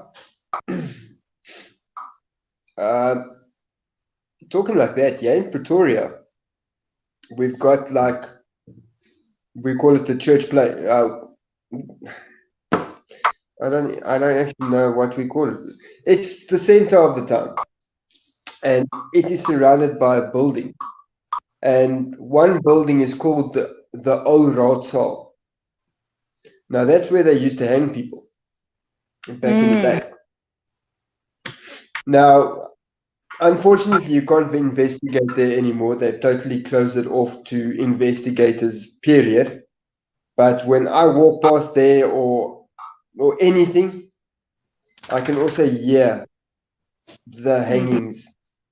It's you can hear everything. You can hear the screams of people from in the not a dungeon, in their jail cells. It was just below street level. It's terrible. No. Lucky we don't actually go there anymore. You can't. It's not safe to go there anymore, unfortunately, because it's so beautiful there. It's beautiful old buildings, something really to look at. But yeah, it's too dangerous to go there, unfortunately. I'm waiting because I want to do a little investigation at the battlefield, because there's been reports, people that aren't even in the paranormal world, that are just doing the trails, either walking it or running it, and they've seen things. They've seen soldiers in the bushes, horses, gunfire, cannon fire, and so my husband says, I need to get you there. He's like, it'll be interesting what you can pick up. Yeah, that would be quite interesting.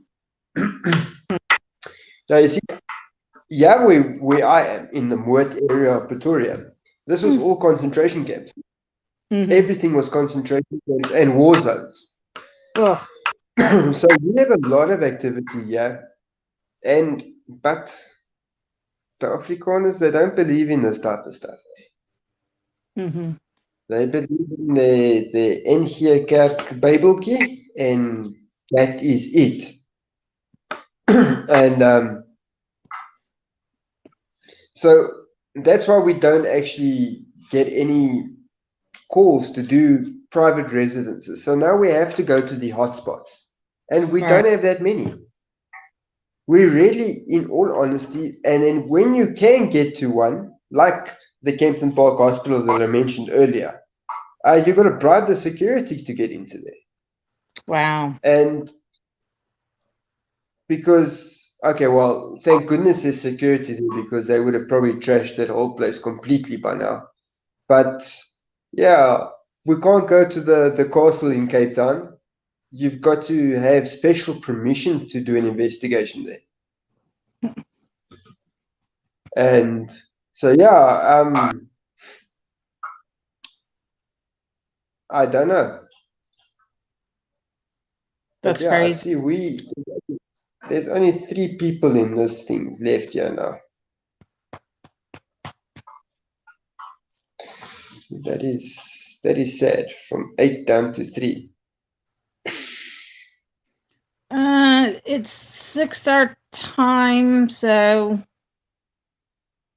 it's possible some live streams are going on, videos popping up. I know Hunting the Dead is on. Yeah, that's going to go on for quite a while still. Yeah. Yeah. He normally doesn't keep his shows going too long. So it says he started 30 minutes ago, so he's probably busy closing down on that one. And I'll see. I'll give it another, let's say, 20 minutes. If more people don't come, then I'm going to end this one. Yeah, I mean, over here, it's like on the East Coast, it's rush hour time right now. So, yeah, see, that's a thing. But I see you guys there in the States have got 2 different time zones. Pacific time. We've got time. No, we got more than that. Are you serious? Yeah. Because it's a 4-hour time difference between us and California. And then you've got Mountain, and I'm trying to think. My dad's in Mississippi. My mom and my sister in Texas, so they're an hour behind me. And then you have Mountain, and then Pacific. I'm bad with the time zone thing. Yeah, but now you say that, now for me, yeah, in South Africa, that just actually tells me how huge the States actually is. Yeah. If you support that many time zones, how huge is it? It's very funny because living in Europe, I would laugh when Dutch people would complain about having to drive 30 minutes away to visit my father, who's in Mississippi. So you have to go through Alabama and then Mississippi. So Alabama's right between us. 7 hours, about 7.5 hours, depending. And it's 10 hours to Texas, where my mother and sister are. One way. Holy crap. Yeah. I have got to go there, because I've always had the dream. I want to do Route 66. Yes, that's one of my dreams. That is my dream. I've seen there's a YouTuber, Through the Lens. He's done it. And it looks so amazing. But my husband's like, I could care less about going to Europe, which I'm like, I've only been there 4 years. I still want to see more of Europe. Hello. And you know, he's like, but America, he's like, it's so huge. You've got all different climates on top of that. Yeah. I'm just 7 hours and 10 hours one way. Yeah. Look, our furthest place is like Cape Town. Now that is a good 1 day drive because it's like 1,200 kilometers. I know that doesn't sound very far for you guys. That's a still good little drive. Yeah, I don't know what I don't know what the conversion rate is for that. But yeah, it's because normally when you're going down there on holiday, it's a 2 day trip. You'll stop over and you'll sleep over and then you'll carry on. But that's the furthest point from me. That is, I'm at the end of the country. There's no Right. more country to go. Mm-hmm. I'm between the Atlantic and the Indian Ocean. Mm-hmm. That's where I am. But sure, and I mean to the top is yeah. This is just South Africa that I'm thinking about. I think Africa as a whole continent is pretty big. I Yes. don't know, like from one point to the next point. That could then make sense. But if you're just going through different states that take you 7 hours, how huge is it? Mm-hmm. My husband had never been to America, so I was going to just fly over there, and my father was like, no, he needs to come here. I need to meet him and make sure he's okay. So my husband flew in.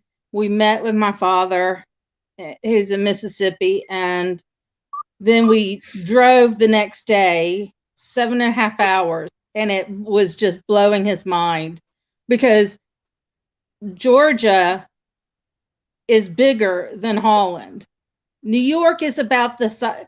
If you want to compare Holland, the whole country, New York is close to it. And New York is small compared to, so I mean, Texas is the biggest, and then California. Yeah, I know Texas is the biggest. Yeah.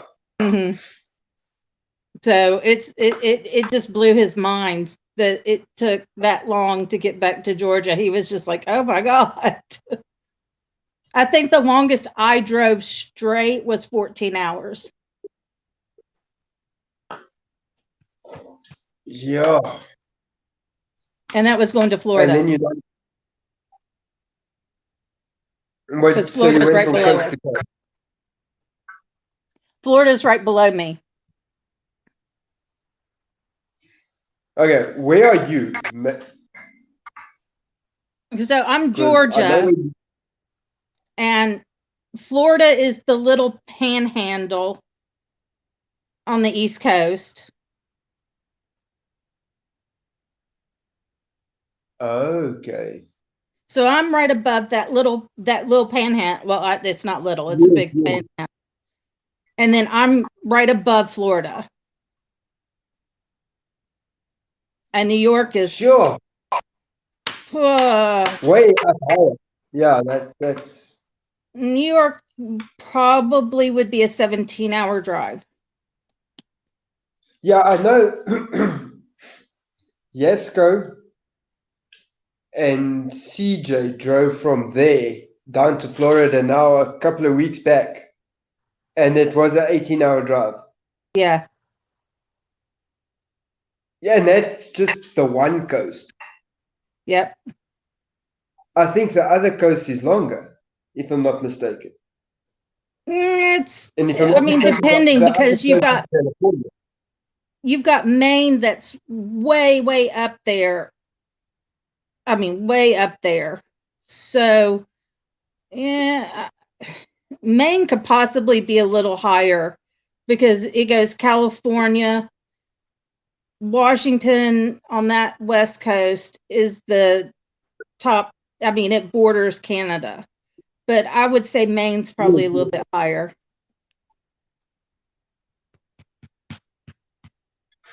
Damn, that's a big country. Hello, Marion.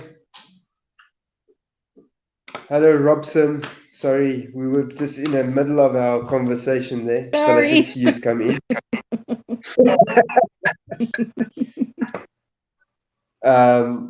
Yeah, no, that is huge, eh? Yeah. I can honestly say I think the whole of South Africa will fit into Texas.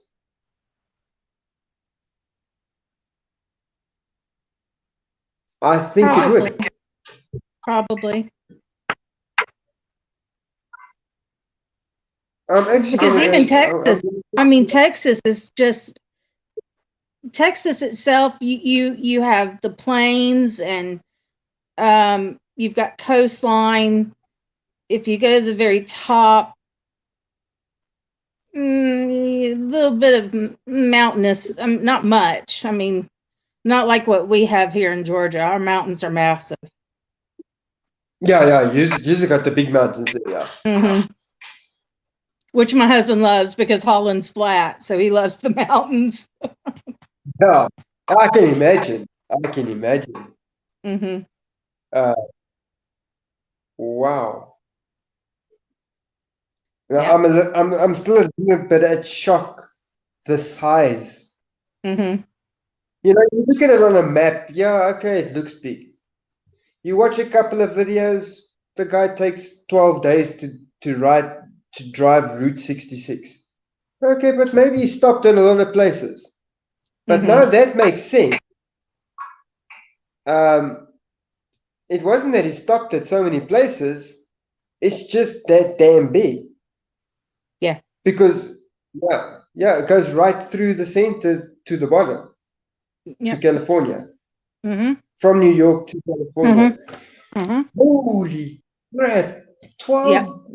Okay, let's say it's like 5 days because he did stop over.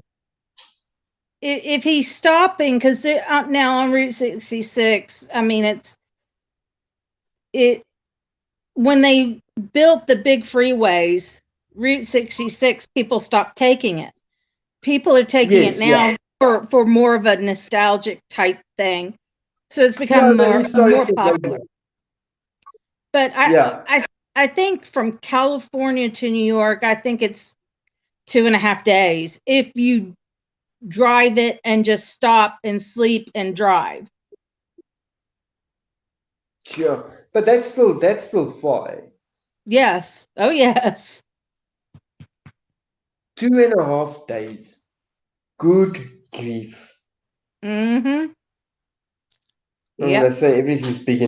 That's why my husband's everything he's like, everything is here in America. You have your mountains.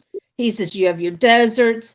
You have your areas that you can ski and you've got 3 coastlines. He's like, because I was explaining to him in Florida, on one side you have the Gulf, and it's warm. The sand is soft. But if you go on the east side, the water's colder, the sand's more grittier. It's kind of rougher on your feet. And it's like that all the way up because we have a little bit of a coastline, just a little. Yes, yeah, you guys don't have much of a coastline there. No. I mean, we have a big port. I mean, the port's been there for a long time, so we have a big port. But it's still a small coastline compared to other states. Yeah, to the other states it's a very small coastline. Yeah. Wow. No, I'm still shocked at this sheer size of that place. It is. I mean, my husband's like, I could care less about going back to Europe. I'm going, no. I don't think so. I've been to Germany. I've been to Luxembourg. I've been to Belgium. We've been to different places in Germany. We've been to the UK. We went and visited Scotland, and I'm like, wait a minute, there's more countries I want to go visit. I was like, no. No. Now Luxembourg is a very strange country. It takes 30 minutes to drive from one side to the other, the longest part of Luxembourg. Holy crap. And so we went to go visit because my grandfather fought in World War II, and he was the backup for the Battle of the Bulge. And so my husband's like, well, I've never been to Luxembourg. Let's go and check it out. And so we went, and where we stayed, the lady who ran the hotel spoke German. The lady who ran the cafe in the hotel spoke French. And then he had to speak English to me. He had to translate everything. He's like, so keep in mind, he says, I'm speaking to one lady in German. It's going in Dutch. Then I have to translate it to English to you. And I was like, oh my God. And then the French lady walks up, and then he has to revert to French. And I was like, I don't know how you do it. Yeah, I don't know. I can, sometimes with me, when people talk Afrikaans to me, I hear it in Afrikaans, then I've got to convert it into English. Yeah. Give my answer, convert my answer back into Afrikaans, and then talk. So they get a bit irritated with me when I take a little bit longer than the average person to answer them.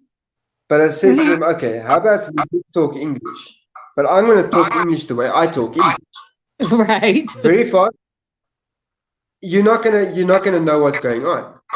Then my wife decides, no, her and her sister are going to speak Afrikaans, but how they speak Afrikaans. Right. I'm lost. I'm completely lost. I catch like a word here or there. It's insane.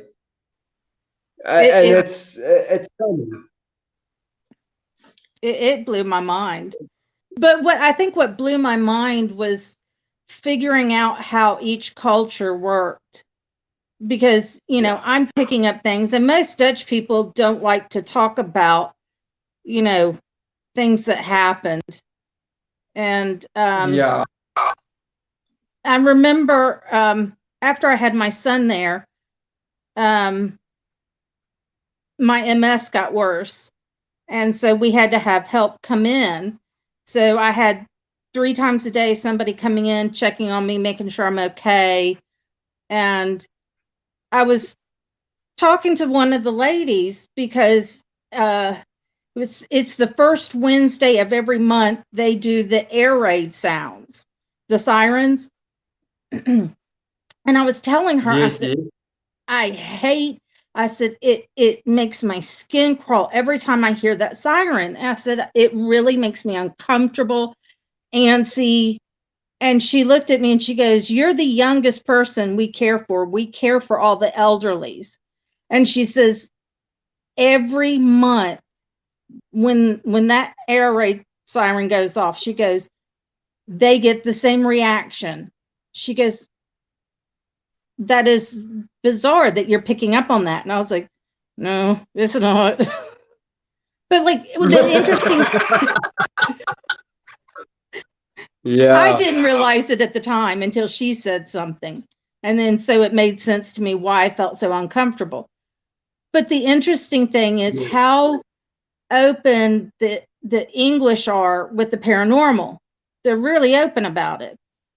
I follow a Dutch team. I think there's just a handful of paranormal teams in Holland. You have some in Germany. But the French, I found out, was very interesting. You will never see, like at their castles or popular places like that there's been history.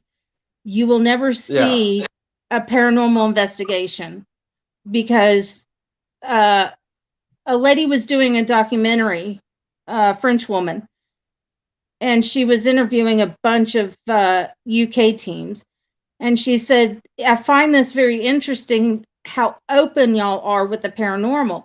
She goes, in France, we know there's paranormal, we know there's spirits. She says, but we just respect them and leave them alone. So to have somebody come and investigate a castle or something is very disrespectful, and you will never see it happen. And I find that very interesting. Yes. Yeah, it is strange. But I wonder if any of the, well, let's say the UK paranormal investigators would actually go there. Maybe they're not allowed to. Well, no, they do. The problem is you have to go to these abandoned places that you may not know the history on. So I've seen some teams go, but stuff that you can go that there's history, but it's a tourist site. You will never see it. It's frowned upon. It's disrespectful, and you'll just never. It won't happen. The French just say, leave them alone. Okay. Yeah, but I don't know. I don't know. The French people are a different people, eh? Yeah. But I thought, but see, I have Belgian friends, I have German friends, Luxembourgish friends in the UK, all over, and it's just so interesting, looking into it and how different they all are. I mean, people have the misconception because Holland and Germany are so close, and I know the difference between a Dutch person speaking and a German speaking. But a lot of people get the misconception that it's the same, and it's not. But I think the Germans, I think, are a lot more open than the Dutch. The Dutch don't like talking about the war. No. It's like I had to explain like I explained to my husband, because my husband's like, Holland has been invaded for hundreds and hundreds and hundreds of years. And he's like, why do you pick up on World War II? And I said, because when you get all these different levels, it just kind of gets squished down, and something new happens. And then, because like he asked me why I wasn't picking up things from City Hall, because when the Germans finally were able to make it into City Hall, he's like, why aren't you picking up anything from City Hall? Because you can see the bullets all in the stonework. And I said, because there's so much layers there that it just kind of gets squished down. I said, but the upper floors, I said, oh yes, it's active. I said, I can pick it up. Yeah. I said, but the main floor, you have so many different people, so many different nationalities going in there, and they've remodeled and remodeled over time. So I said, it does affect things. It does start affecting, yeah. The more it gets taken away from its original state, the more it starts losing that energy. It's like they say, if these walls can talk, the more you paint over it, eventually the wall's going to go blind. Yep. So yes. I mean, he's asked me 100 questions. He still asks me 100 questions, and I don't know what to say. I mean, I can pick up, because here you also had not only the Civil War in this area, but we had two different tribes of Indians. So up north you had the Cherokee Indians, down south you had the Creek Indians. Cherokee Indians really didn't put up a fight. So my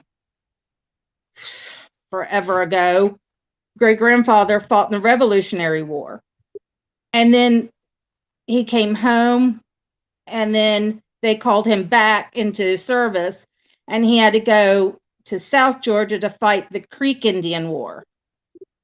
Yes. And on my mother's side, my great grandmother is full-blooded Cherokee Indian. So I can really pick up Indian things. Indians, when you're dealing with elementals here, it most of the time it pertains to the Indians kind of cursing the land because they're kicked off of it. And that's, I don't like elementals. Those freak me out. Yeah, look, I think that's what does intrigue me about America, well, the United States. Spiritually, they at a whole different level because they had the Indians, and that spirituality surrounding those Indians was so high. Yes. That's why when people say you don't build in an Indian burial site, you don't build there. No. It will be cursed, and it will be haunted. That is something if I had to go, there's a whole lot of things I'd like to do, but that whole culture, the Indian culture, that fascinates me. That genuinely it fascinates me. They believe it's a spiritual. It's very interesting because they embodied everything: the air, the sun, the moon, the stars, the grass, the trees. I mean, even in this area, there's been cases where people have bought land and ripped out the trees and started having very strange things happen. They end up getting a shaman in and going, well, you took down too many trees and it's upset the area. You've got to replant trees. You got to put tobacco. You got to put offerings out to kind of calm it down. Yes. And it's very tricky in areas like ours where you have two different tribes, and it's the elementals are very scary. I don't want to tangle with it. It's very, because they can be many different things. Most of the time they don't want to mess with you, but whenever I get that okay, there's an elemental, I avoid it at all costs. And yes, I acknowledge you're there. I'm going to leave you alone. I'm going to go elsewhere. Yes. It's it's like Country Boy Explorer says, you're not supposed to walk through an Indian burial ground. So well, I don't know. I'm not American, so. Well, there's a lot of people that there's an Indian burial ground. We have a big mound in Georgia. There's some in Alabama, which is not far. The line's just right there. Big burial grounds, and people go and walk up it all the time. They've made it a museum. But you still have to kind of be careful. Especially if you're sensitive and open to stuff, you still have to be careful, because those mounds aren't necessarily burial, but they are also ceremonial. So you had the shaman living on one side of the mound, and you had the chief and his family living on the other side. It's still something you just don't want to go up there and disrespect and act crazy. That is the thing. That's like I don't know how to actually pronounce this name, but what Michigander. If I'm saying it wrong, I do apologize. Before or even anytime I go to any burial ground, I always ask permission.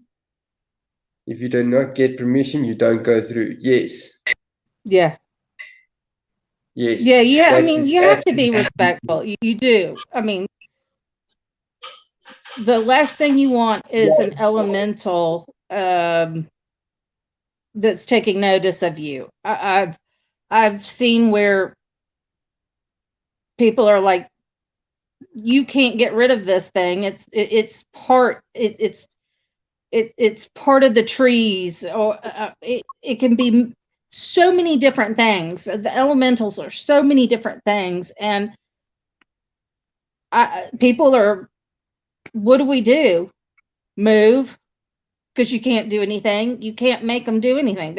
They're part of what's there, and that's the frightening thing. Yeah. We've okay. Let me just Right, okay. Rob. Thanks a lot, Rob. So I said it right. Okay, cool. Yeah, in South Africa we have got now. Okay. Yeah, I can't actually get into that.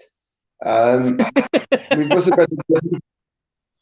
Yeah, it's a touchy subject. I can say just one wrong step and the government can have me locked up. That's how bad it is, yeah. We've also got the different tribes and stuff that were apparently, yeah. But yeah, they've also got their beliefs and they're going into the mountains and doing their things. But like I hear now with the Indians, they are very similar to a Wiccan belief because of the elements. Well, the elements, a lot of times it's because, you know, what they did to the Indians is push them all and push them out west to Oklahoma. So, you know, it's the Trail of Tears, and a lot of Indians didn't want to leave. They tried to stick it out, and here they're being slaughtered, and they would curse the land because they're like, well, you know, they believe you can't buy land. That's not something you can buy. We all live here and deal with each other. So you have Cherokees aren't known to do that. They're quite a laid back tribe. The Creek Indians, like I said, they fought back tooth and nail. The Indians have got a raw deal. Even still today, they have gotten such a raw deal.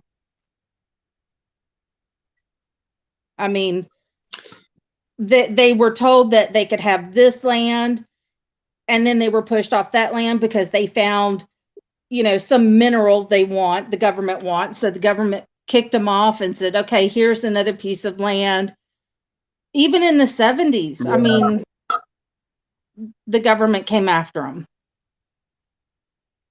Yeah, that's the thing. Governments don't respect that sort of thing. I mean, especially for you in America, the Indians. I think we classify them as red Indians. Oh, Rob, so you're not far from me. He's in East Tennessee, so I'm about an hour and a half from Tennessee. Oh, cool. Yeah. But like I say, is with your Indians, it's the government doesn't respect their spiritual side of it, and I do think that's very unfair. Look, I don't know much about the state's history. In fact, I don't know much at all. I think I'm learning the most that I've ever learned right now. but I didn't even know that, because for us, yeah, we are taught that the Cherokee tribe was a very aggressive tribe. So you No. see that's how the whole misconception comes to us. Mm-hmm. Yep. So The look, I do believe Cherokee, in sometimes. they tried they tried to the end to be peaceful. They really tried not to, you know, were there people that split off from the tribe and was like, no, we're not going to take this. We're going to stand our ground. But the majority of the Cherokee Indians were very, very peaceful, you know, trying to work out peace treaties, you name it. They tried to work with the white man and With the white man, yeah, they got the raw deal. I mean, people think scalping came from the Indians. The scalpings didn't come from the Indians. The scalping came from the white settlers. The Indians just picked it up and went with it. Yeah. See, And I most think people, the Indians were better at doing it. yeah. Yeah. I mean, you have like, you know, on the West Coast, you have like Nevada, Arizona. You have the Comanches. Now that tribe was brutal. They took no mercy. I have heard the Comanches were brutal. Yeah. And then I actually found out from a game that they are something very, very different to deal with. Mm-hmm. I mean, it's funny because you different tribes. I mean, even here where I live, the Creek Indians, you know, dug in their hills and fought. Where you go up north on the state, and Cherokee even goes into North Carolina or South Carolina and goes into Tennessee. And I mean, it was a big tribe, but they weren't like the Creek Indians. The Creek Indians weren't going to take it. Yes. But sure. with the Indians respected the earth. They thought, you know, here comes the white settlers who are just devouring the animals and weren't they were killing and slaughtering animals just for their hides. And to the Indians, that was disrespectful. Yeah, you don't do that. Take it, you use every piece of it. Yes. Yeah, the wolf clan. Yes. Forgot about that one. Now that's the first time I hear that of the wolf clan. And see, each tribe also believed differently in things. So you have more, you know, West, you had in tribes who believed that if they wore the skin of the animal, whether it be a wolf or a fox, whatever animal, a crow, an eagle, if you wore that you could become that animal. So that's where you get like the skinwalkers. But see, over here, you didn't get much of that. It's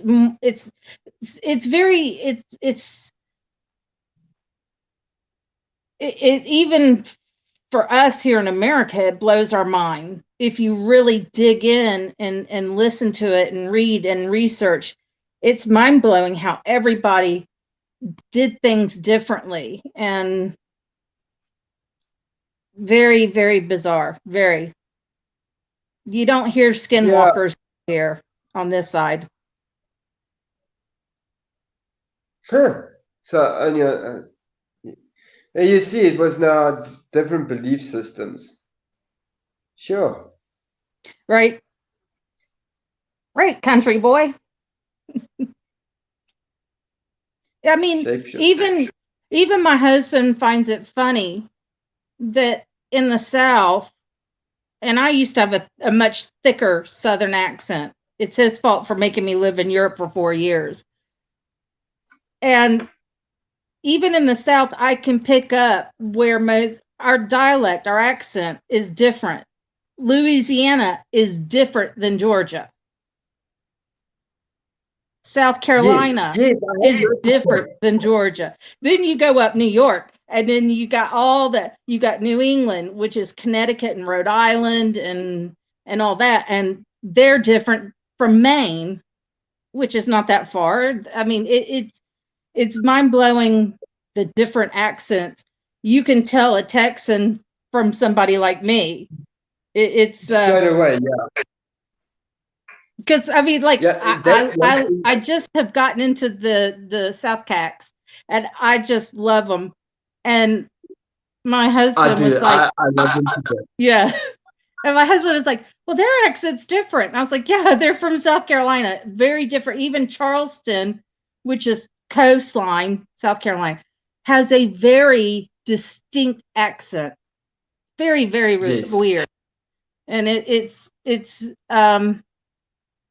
interesting, especially when you're sensitive and you're trying to make out all these different accents. It's mind blowing. And then you get the Indians thrown in, and yeah, no, shit. Then you got in South Africa, English on the coastal towards the Natal area. They speak slightly different. Sounds the same, but they use different slang. Yeah. But the rest of the country is the same.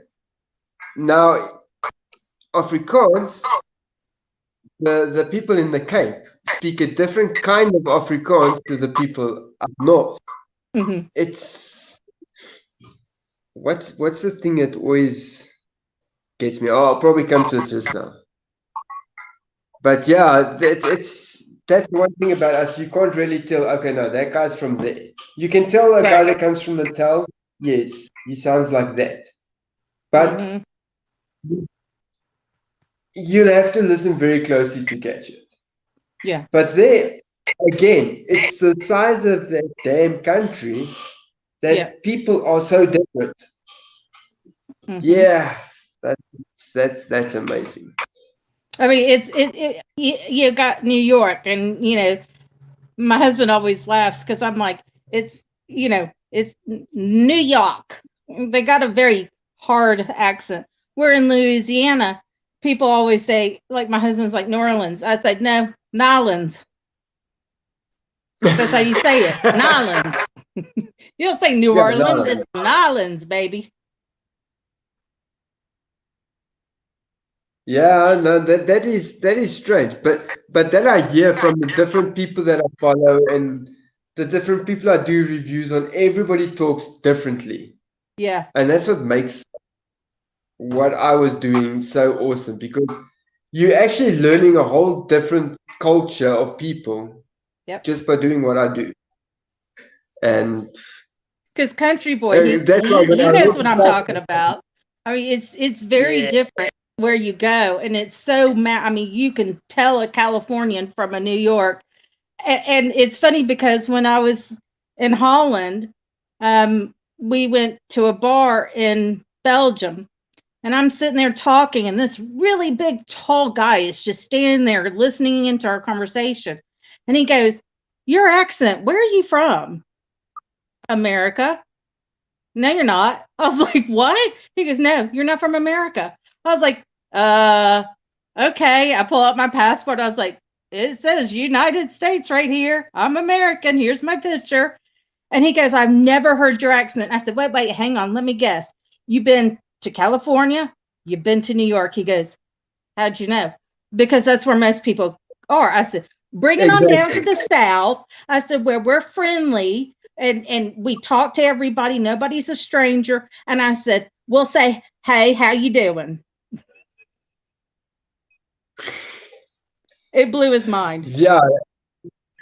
Yes, it's because you've got such a vast variety of everything there that you will you can imagine if you've got family in all the different states, and you guys go all to a place like England, all Oh my going to the God. same hotel. You will totally screw those people's minds up. I mean, all seriousness. Okay, so my husband put on this movie for us to watch. It was British hooligans. The whole movie was about hooligans. And I'm going, what is he saying? What is he saying? And my husband's getting ticked off at me. He's like, they're speaking English. That is not English that I know. Now, the longer I lived there, I started picking up the English slang. And I'm, talking to a friend, and I mean, it's mind blowing. The slang in the UK and the slang here in America. Oh my God. Completely different levels of English. Yes. Yes. I can honestly say the British slang, it's off-putting to me. I don't like it at all. It sounds, if I can say it, common. Yeah. Really, it just does not sound good. So It is interesting. I mean, one of our friends, because when we got married here in the States. And so she's Dutch, her husband is Scottish. And everywhere we went, everybody's going, what did he say? I said, well, he's speaking English. He says he wants 2 tacos with no lettuce or cheese. He just wants the meat. And they're like, how did you understand what he said? I said, it's hard. It's hard. yeah, because just that sentence, I'm thinking of it in my head. Oh, want two tacos? Yeah, that would be quite something to say with a Scottish accent. It didn't matter. Now, when you're talking about the South, and this is what I found out, because living in Holland, everybody was just, oh my God, I love your accent. We've never heard that accent before, which was blowing me away because I was totally digging everybody's accent. And one girl who's British was like, you could talk all night long. I don't care what you would talk about. I just love listening to your accent. Me, I was like, are you kidding me? But people in the South typically don't go outside the country for holidays. They typically stay in this area. So not that many people hear my accent. Of course, like I said, my accent was much, much thicker. But it is definitely it's different. And it's funny because I was blowing my friends away because I'm picking up British slangs, and my poor father, I'm talking about biscuits, and he's I'm talking about cookies, and I'm saying biscuits. Yeah. My dad's thinking big bread biscuits. I'm like, no. We say elevator, they say lift. If somebody went into a store to steal something in the UK, they nicked it, and yes, right. So I picked that up, and a friend's going, "What are people running around with knives? What?" I was like, "Oh." I was like, I'm sorry. I picked up so much British. And so yeah, like you say, I'm going to the cash point to get your money out, and we call them ATMs. Yes, yeah. So that could be. It's different. I mean, I'll pull my husband in because he knows the British accent so much better than I, and I can be like, "Where's this person from?" Oh, he's from Liverpool, or Manchester, or oh, he's Yorkshireman. Oh, okay. I can't pick out the different accents. He can, I can't. Yeah, no. with British accents, UK accents, I can't tell them apart at all. So yeah, I don't know. That's a Now, whole different the kind of Scottish stuff. are really hard for me. They have the friend that was with us. I would have to tell him, say it slower so I can understand. But if they start talking fast, I'm just like, really going in. And you're I'm lucky. I'm Scottish. I've got Scottish blood in me, so yeah. So it's not something that that is. I understand it pretty damn well. My wife doesn't. She just looks at me when I'm listening to things like that, and I'm like, yeah, but they said that, that, and that. Because I pick. But if I watch a Scottish movie for an hour, I start getting the accent. Yeah. Automatically. I can't do it. No, it's like when I went to the UK, I spent a week in Scotland. And then I couldn't shake that accent for a while. It was terrible. Yeah. I am so bad with accents. I cannot. My husband can do a British accent. He can do a Scottish accent. I can't. And even in Holland, South Holland, their G's are soft. Where my husband in Rotterdam, their G's are hard. It's G.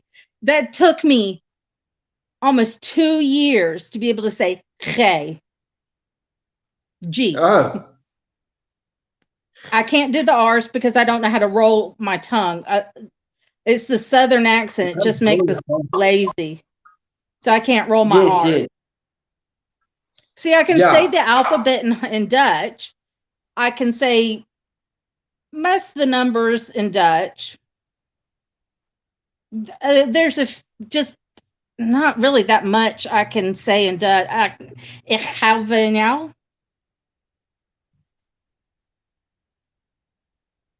Holy cow. And see, my husband, you don't know what ik hou van jou?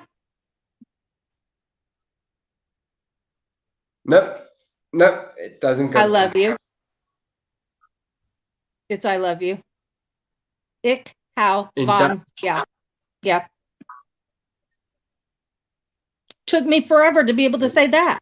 My husband's really bad because he's like, I'm from Rotterdam. You live in Rotterdam. You got to say the G. The G killed me. 2 years. Okay. I'm like, you're spitting it out. It's like, ugh. I couldn't get it. He's like, you got to know it. I mean, the street, our street name had a G in it. Schijnweg. Took me 2 years to be able to say our address. But that's the thing with the Afrikaans as well. They got a lot of gas. And alles was gister, dis gegee. A lot of gas.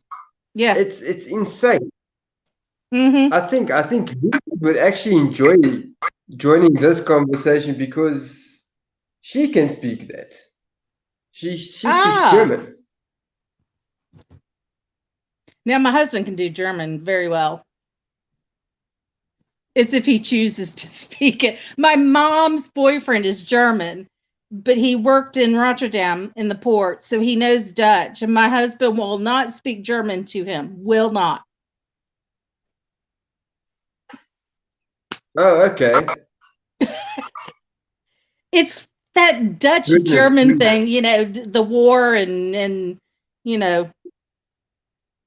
I was like, y'all are still holding a grudge? He goes, yeah, because when the Germans fled, he says they stole our bicycles, our grandmother's bicycles. They stole them. We want it back. I was like, oh my God. I guess it's a cultural thing.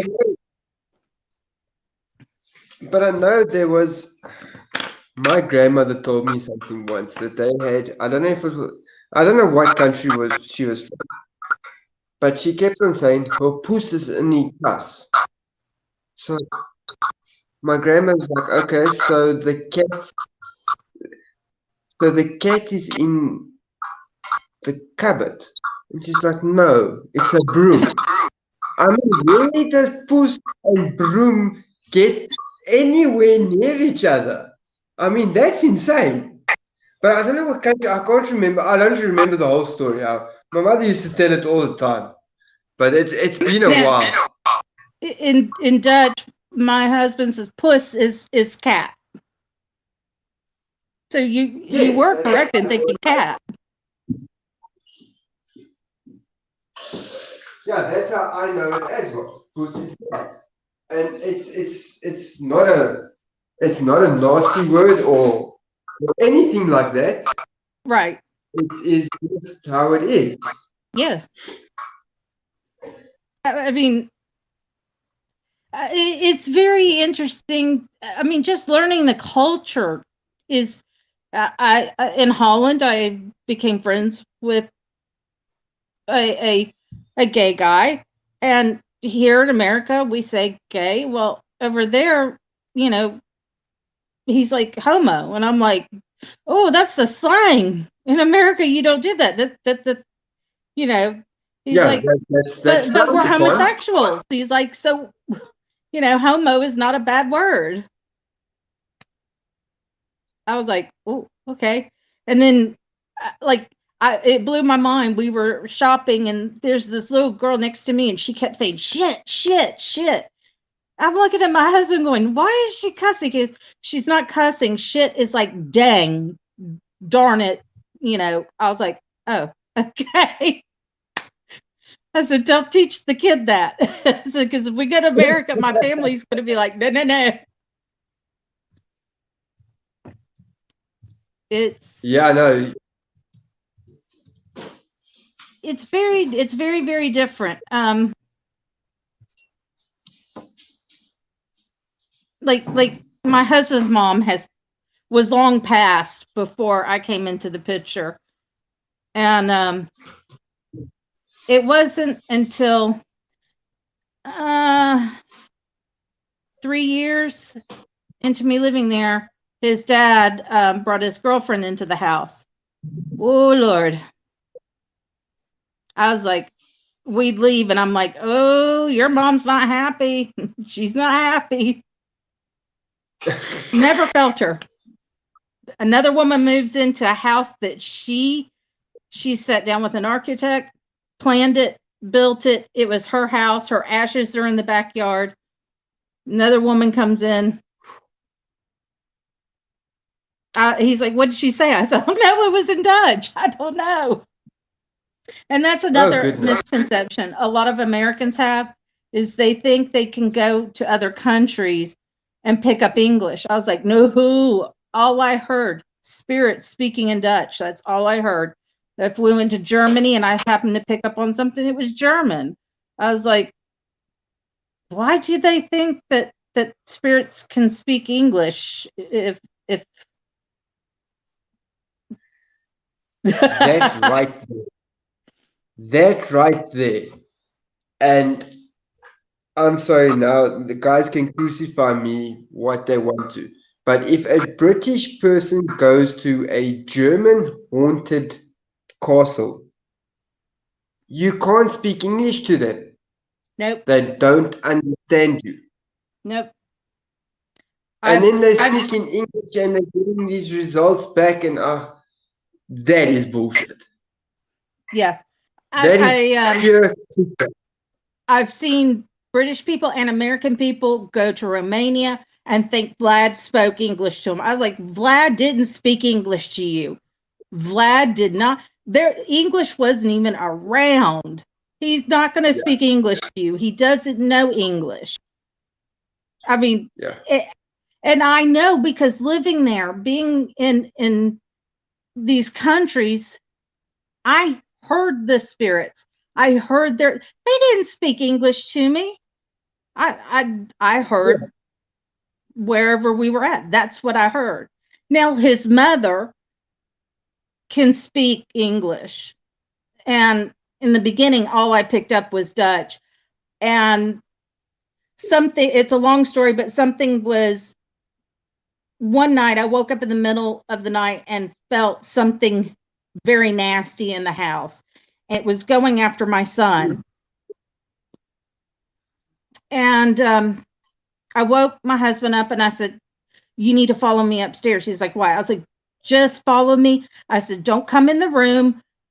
I've got to go into his bedroom. I'm going to shut the door. I said, but what I need you to do is when I tell you, I said, you reach out to your mother, reach out to her because I'm going to need her help. There was something very nasty that was going through my child, and he's sound asleep. My 4 spirit guides couldn't even make a dent. We couldn't even make a dent. But his mother, I said, call her now. He called her. I immediately felt her. And I said, this is your one and only grandchild. I need you to protect him. Boom, it was gone. And I can feel her. She's not around him constantly, but I can pick up when she is around. The energy shifts. Yes, yeah. The energy would shift, yeah. She is extremely protective over him, extremely. And I can just feel it. But that is what really truly scared me, is the fact that me and 4 of my spirit guides couldn't even make a dent. She comes in, boom, it's gone. It's gone. And he's never had a problem since. Never. Don't know what it was. It was a very bizarre thing, because I'm pretty in tune. Like I really, really fought. I fight constantly to keep things out of my house for his sake. Of course, he's fixing to be a teenager very soon, like next month. Ugh. And with his, hormones going up and down and everything, I fight every day to keep this house sealed up and is protected. And I have one little thing in here that it keeps hiding from me. I don't know if it's a boy or a young man, but he's not bothering my husband. He's not bothering my kids. So I don't care. He doesn't scare me, but I fight because I don't know, like you said, with my son seeing things I don't know. And now that he's getting of that age, it's like, and it scared him. But I mean, it scared me as a kid too. My parents. Yeah, that's it's scary as a child. Yeah. But I would say if I was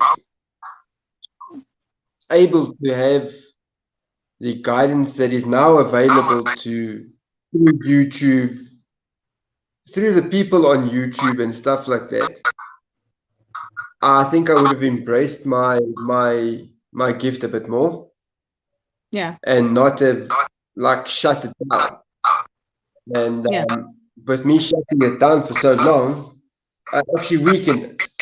So I'm only now getting it at the strength again. But yeah, that's the thing. The technology we have now, like for instance, this YouTube chats and stuff like that. If that was available then, somebody could have told me what the hell's going on. Right. But it wasn't available. What's interesting is the interesting thing is my father had a couple of experiences. My mother woke up in the middle of the night and started crying hysterically, saying, my aunt passed away, my aunt passed away. And my dad's like, if your aunt passed away, your family would have called by now. 30 minutes later, the phone call came in. Now, my dad saw the same thing I saw when he was 16. It was an Indian man. I can describe him to a T. He wasn't threatening. There was nothing scary, but it's still the fact that you could actually, it looked like an actual person, living person right there. But and then my dad's friend went to Vietnam, was killed, and he woke up and saw him at the foot of the bed. So my parents had experiences, but they still didn't understand why at night I was always so terrified. And my mom was like, well, I'll give you a clock radio. And that helped a little bit, but I mean, listening to music, but still, it didn't drown them away. But that was the one thing I was like, I will not do to my kid. I will acknowledge his fears. If something scares him, I will acknowledge it. And we've always been very open with him. He knows about me. He's even sat on some of my recordings that I talked about my experiences. He's listened in. So I don't hide anything from him, but I don't want to scare him either, because he was so young. So, it's scary when nobody tells you what's going on. And you have to learn on your own. Because even at 16, it makes it more scary, and you feel lost. Yeah. You feel lost in a world you don't understand. Well, even in the South, we call it the Bible Belt. And they'll tell ghost stories, but if you say, oh, I saw this, oh, I heard this, no. You don't talk about it. Yes. I told him earlier how I drugged you into the paranormal world, kicking and screaming. Yeah. So what is that? A springbok?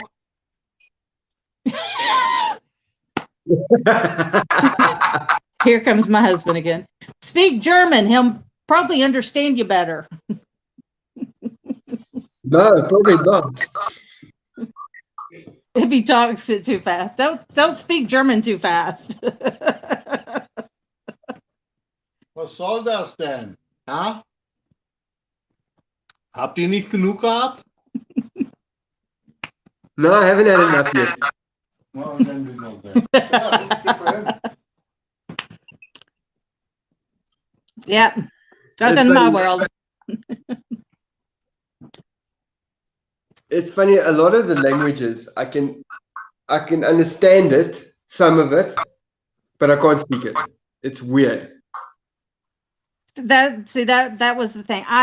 When we moved at the end of the year, so it was almost right at my 4 years of being there. I could understand Dutch perfectly. I could understand a good bit of German. Couldn't speak a word.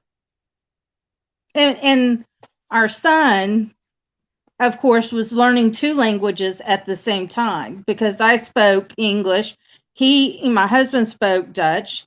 All his kiddie shows are Dutch. So, when we moved here, I had to tell my family, oh, if he says I want kippy, I said, kippy is chicken. I was like, so he'll want chicken nuggets. And, yeah is yes, nay is no. What else did he say? I can't remember. It's been 10 years. I can't remember. But he I mean, all my friends and family were, but he picked English. I mean, our son did pick English up quite quickly. He was almost 2 when we moved here. Kaas? Yeah, kaas. Cheese, kaas. Yeah, kaas. Yeah. Yeah, that one is very similar to Afrikaans. We'd watch something, he'd be, Mama cool, cow. Cool. Okay. So it's the language and the culture. It's crazy. Yeah, that is strange. and especially now with you an American with a European. So that's a whole big culture clash there. A very big culture clash. He was the only thing was the language, but you know, he was nice and understood. I miss certain things, you know. I miss Thanksgiving. You know, Thanksgiving you have turkey. Well, Europe and the UK, turkey's for Christmas. And for us it's Yeah, ham they for don't Christmas. have that Thanksgiving. But he was very patient with me and you know, dealt with it and knew I missed certain things.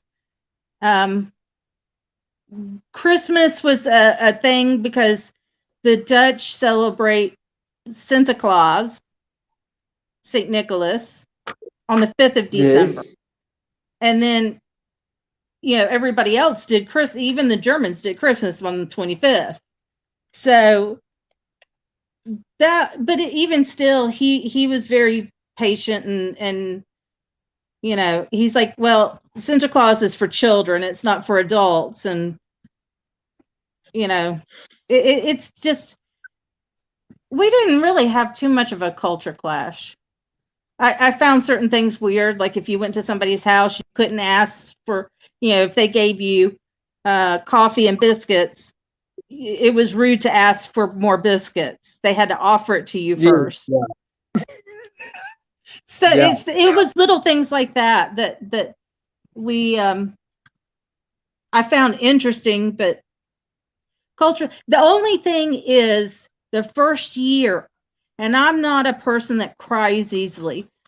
And I was in tears the first year because the Dutch are brutally honest people. They speak their mind. It's rude to talk behind somebody's back. You say it. If you have a question, you say it. And that's the problem we have here is a lot of Americans, the brutal honesty they find to be very rude. And I was like, no.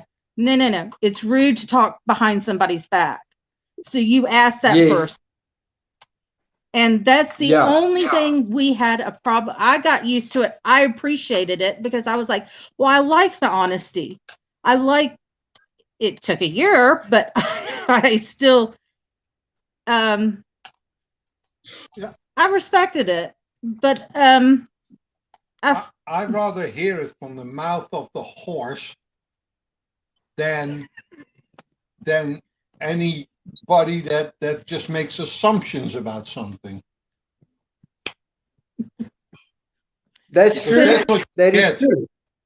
When people talk about, I'd rather, like I've always been that way, that even if a relationship went bust, I always ask the one what went wrong, the other one what went wrong. I don't want to hear it from one side. I don't care, but I ask the person themselves. And that's what I found very difficult was the brutal honesty, because it just, you know, here in America, we're not like that. And, you know, a lot of, I tell a lot of people that meet my husband, I was like, he never wants to hurt your feelings. If he hurts your feelings, speak up and say it. He'll apologize. He's man enough. He'll apologize if that's how you took it. That's not how he means it. He's just a very brutally honest person. And I said, yes. You don't even have to come to him. You can come to me. And no, they will not. They don't try to understand his side. And so it's always, I'm having to explain. He's not being rude. He's just brutally honest. And it's that's the only culture clash I think we had, is people just don't. Labs is in here. Wonderful Labs. Mwah. She's awesome. Yeah, but the biggest thing was that we use sugar. Yeah, a lot of when we moved here to America, my husband laughed because in Holland, I'd be like, oh, the milk tastes so good. I was like, oh my God, the milk is so good. We move here and we buy milk, and he's like, I always wondered why you asked why the milk tastes so good. He's like, now I understand. Your milk is watered down. It's gross. Yeah, it's watered down milk. So I picked up a lot of habits. You know, the sugar. In Holland, they do beet sugar. Here we do cane sugar, so it's more sweeter. It's Yeah, we so also got the cane sugar. yeah.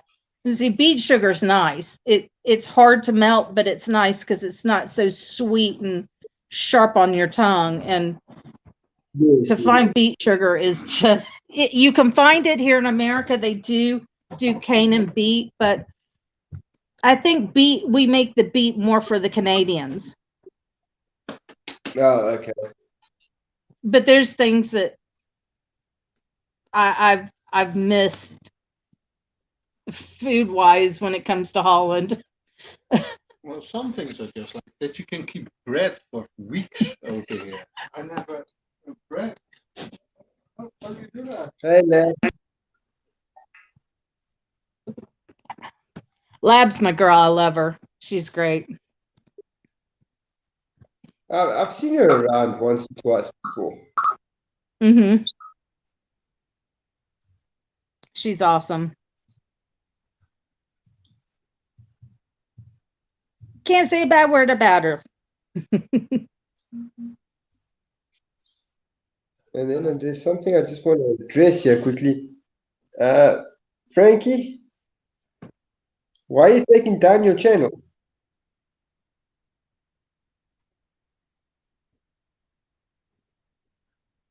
I just want to know why you're taking down your channel.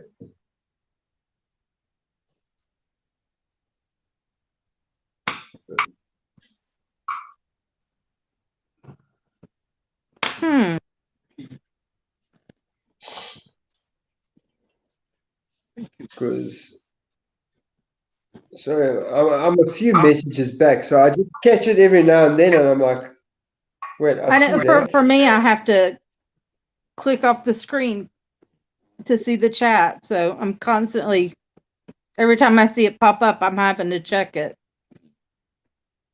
Yeah, I've got it. Yeah, it's coming up, but I'm not really concentrating on what's going on there. So I saw it come up next to me. Yeah.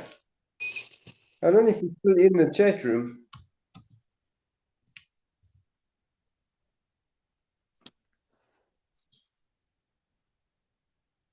Hey, Cranky. I don't understand why your channel is going. I hope it has nothing to do with drama.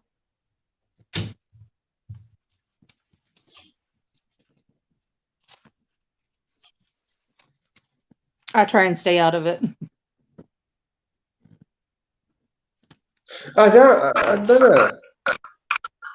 I see a lot of people are having like myself. We're having problems, so we can't keep on with the channel. So shit. I mean, if there's problems, let's see. Maybe we can help. Right. That was my thing. I've started interviewing. I've done 2 interviews. My MS spiked up, so I had to cancel one and push back another one. And I try to stay with the smaller channels to promote them, to interview them. I mean, I mod for Haunted Side. Could I go to them and go, I want to interview you? And him say, yeah, it's a strong possibility, but that's not, I want to stay with the small, I'm a small channel, but I can't do paranormal investigating. Like my MS won't let me do it. So my thing is, I'd rather promote channels and locations, you know, and push the smaller people. They're just as good. I mean, they're just as Yeah, good, just incredible. but that's what I was doing. I did feature a couple of big names because I have to, because that's how I get noticed, by Right. tagging their names.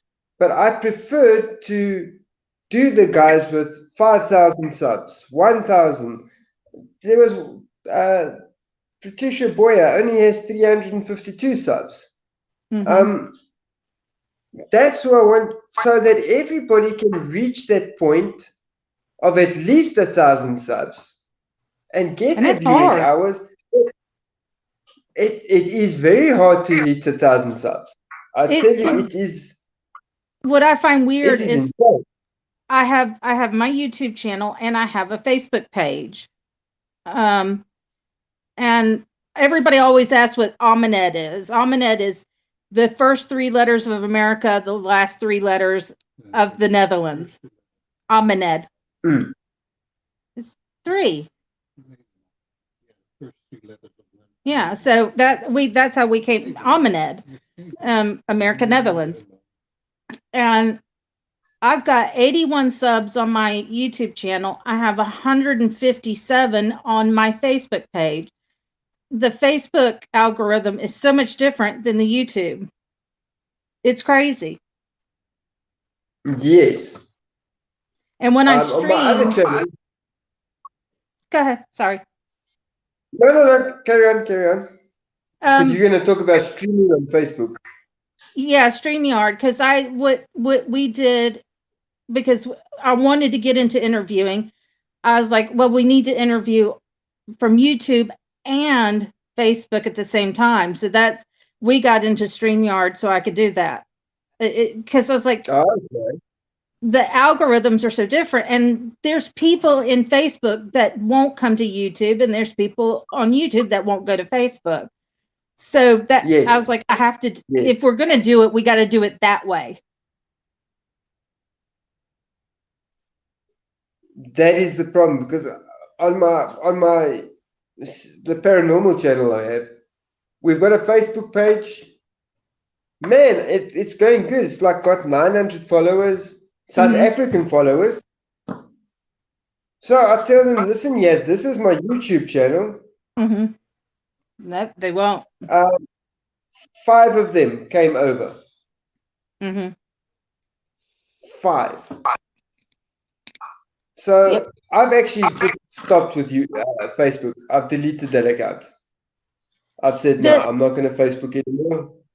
the one thing with StreamYard is if you're in Facebook, you only see the Facebook comments.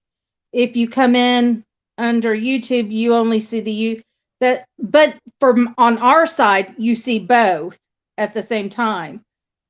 But the Yes, viewers, yes. oh, that's the only Yeah, thing I they don't only like. see their platform. Yeah, that's the Yeah, they only only thing. see So their you're platform. constantly having to pop up the little window below with the comments so everybody can see it. Mm. Yeah, Hmm. that is true. I wish StreamYard would pull them together so everybody can see. That's the only funky thing. Yeah, so to actually do it right, you got to actually have like 2 PCs going to see what's going on. Well, on your end, you No, would see the chat all together. So you would know because they would have the little Facebook logo.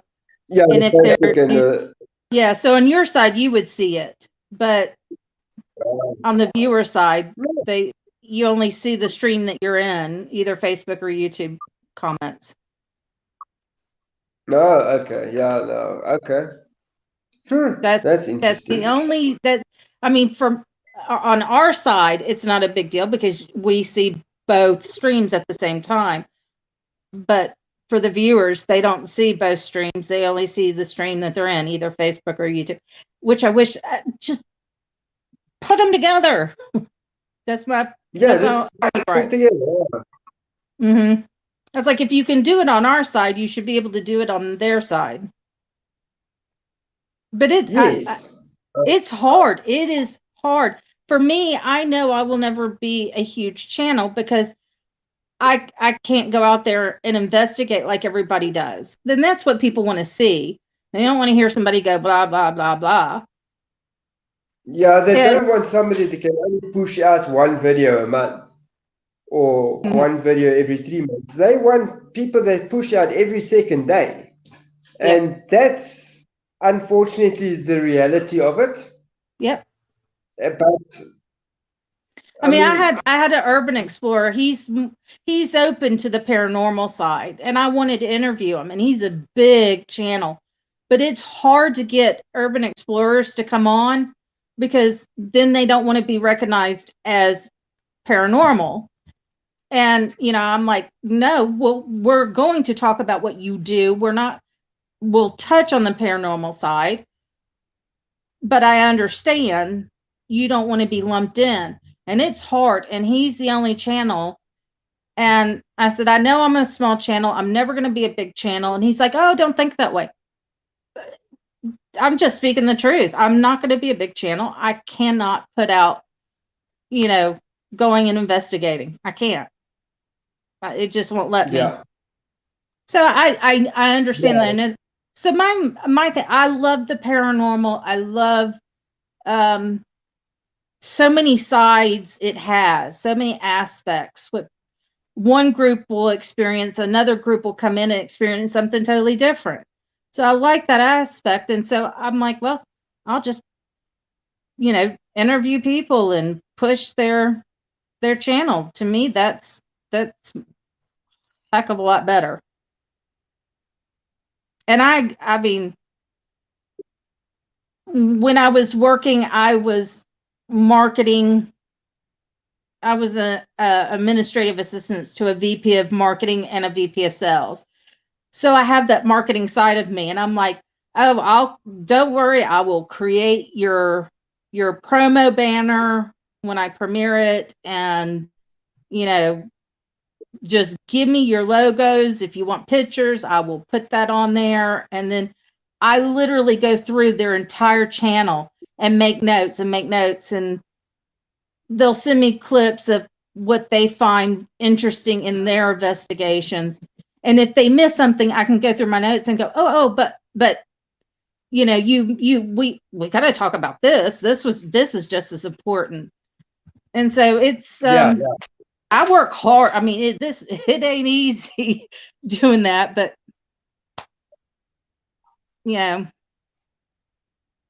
it's why do we do it? Because we love it. Right. I did a thing called Paranormal Breaking News because I followed many UK, mainland Europe teams and American teams. And it was freaking people out that I knew so much about what's going on over there and what's going on over here. So I did Paranormal Breaking News. And it wasn't a gossipy channel. It was just like, hey, this channel over here did this. Check them out. Hey, there's this location that isn't getting enough attention. Go check it out. Go investigate it. And the first guy that I interviewed, the paranormal side, I had talked about a submarine. It's haunted. It was used in World War II, and it is USS. Is it South Carolina or North Carolina, honey? Mm-hmm. The submarine, is it North Carolina or South Carolina? I think it's South Carolina. It's USS South Carolina. They were going to scrap the submarine. The state says, no. She's chewing on something. She's got something. Our dog's chewing on something. Sorry. But I was like, hey, go check out this location. Yeah. It's really cool. It's haunted. Hey, that's genoeg. Everybody can hear you. Blijf. Oh, my household. Sorry. Paranormal side went and did an investigation on the submarine. I was tickled pink. I was like, that's awesome. that's just I like the smaller channels. They're more fun. They're more laid back. They're a lot more easygoing. They're awesome. They're I mean, more I down love. to earth. Yes, because you That's can what tell I the like difference. about the YouTube. Yeah. And I like Haunted That's Side. what The Haunted Side, they promote smaller channels, and that's what I like about Patrick. Is he does help the smaller channels out and promotes them and collabs with them, and you know, I think that's pretty wonderful. I mean, he's over 100,000 now. Yeah. I'm going out. Yeah, no, he's doing well. hmm So it's I like working with the smaller channels. They're great. They've got just as much good evidence, but it's hard. The algorithms are crazy between YouTube and Facebook. Crazy. Yeah, it's two very different algorithms there. hmm But I think as well, another thing is, I mean, if you're a big enough channel, YouTube starts paying you. Yeah. Facebook doesn't pay you. No. Well, no, you So can. You can make money on Facebook. is Goes it? to Britain. Yeah, Goes to Britain. They're mainly on Facebook, and you get to a certain level on Facebook, you can make money. Oh, okay. That's interesting. Yeah, I But didn't know. I think it was last year when I found that out. no, well, yeah. But I don't know how big you have to be to get to that point. I mean, Ghost of Britain's Yeah, I think you would pretty have to be big. quite big. Yeah. Yeah. Definitely have to be pretty big for that.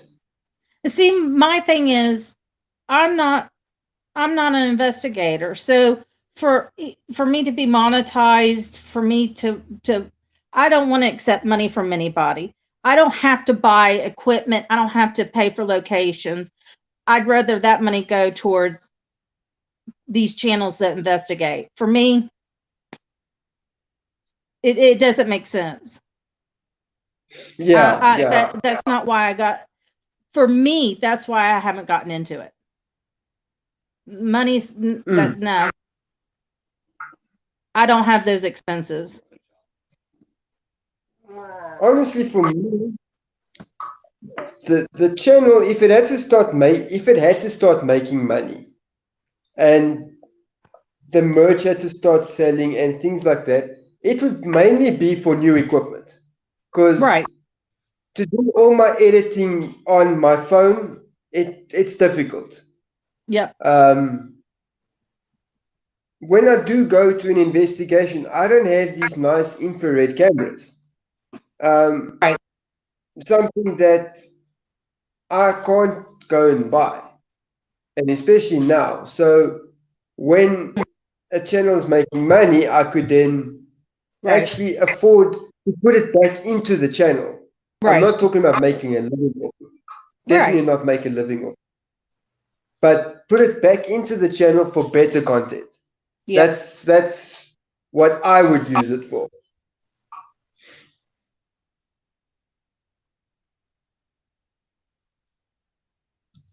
I mean that I wouldn't feel right, you know, if I ever get to that point. But I wouldn't feel right taking money from people because I just don't have those expenses. I mean, I have to pay for StreamYard to be able to do YouTube and Facebook. So I have to pay for StreamYard. Oh, honey. You know, my husband's really researched into editing because I mean, I still have to edit my videos. If I don't do a live stream, I still have to edit. Because there's still some stuff I haven't, talked about, and sometimes I'll be frustrated with something, and you know, channels will go into a place, be asked, can you come into my home? And they don't cleanse the home. So now you've left this home, you've stirred things up and made it worse for the people that are living there. Either, That is irritating. right. That is most irritating. Yes. if you call yourself an investigator, I'm sorry, but in some sense, you have to be able to cleanse as well, or at least calm it down. Don't Yeah. go in there, rattle the cages to hell, and then just leave and say, well, okay, it's your problem, now phone the church. Because what's going to happen? The church isn't going to come. No. I know here in South Africa, the Catholic Church is not going to come. Our in here church, you know what they do? They don't even use holy water. They take normal tap water and they go and spray it all over the show. These people don't know what they're doing. There's a channel you talked about, a big channel. I'm not going to say their name because that's, I don't like to badmouth people, but it's a big channel that you've recently done that came to Georgia and investigated a lady's home. Her aunt had passed away. And before her aunt died, she got very religious. They went into that house I know exactly what you're talking about. on 2 different occasions and stirred things up. And I said, you've made it worse. She even said on the second video that things got more crazier the last time they were there. This time they made it even, I mean, I was like, why are you doing that to that poor family? You either have somebody that can cleanse that house so it doesn't get out of hand, or you don't do it. That's just wrong. That's just wrong in my book. And I had talked about it on my channel. Don't do that. Don't. I do agree with that. Actually, I did not know that. I thought they investigate, but they at least help the family afterwards. But okay, they don't. Because normally they're going to these abandoned places and known haunted places. So there you can, I think if you know the place is haunted and you rattle it up a little bit, it's not going to make any difference. But Right. not to go into somebody's actual home and go and rattle the cage, not knowing what you're doing. Right. That's the problem I had. I mean, I took big issue on that because don't do that to that family. Don't put them through that. That what for you to make money? No, that to me that's wrong. That's wrong. Learn how. It's not hard to cleanse a house. It's not hard. For me, I don't sage. I don't sage my house for spirits.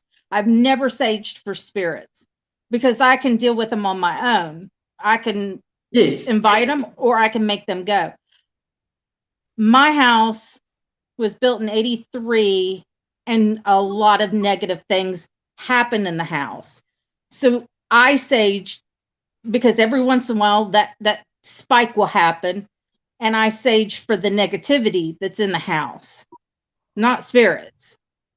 I mean, you can sage for spirits, but you got to know what to do and how to do it. And I thought it was so wrong because the second time around they made, I was like, oh, you just stirred it up even worse.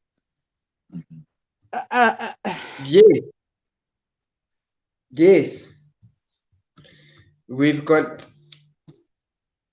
with my team, last year, we were 4 guys and we went to I wouldn't call it a demonic haunting. It was more an ancient that was giving the special child. He was really special in all kinds of ways. A lot of grief. And we went in and we spent a good 3 days in and out trying to figure out what it was and all that. We have got rid of the thing. Now the 2 guys that was with us have now started their own thing. They broke away from us and started their own thing, but they don't know how to cleanse. They don't know how to cleanse. They are now going around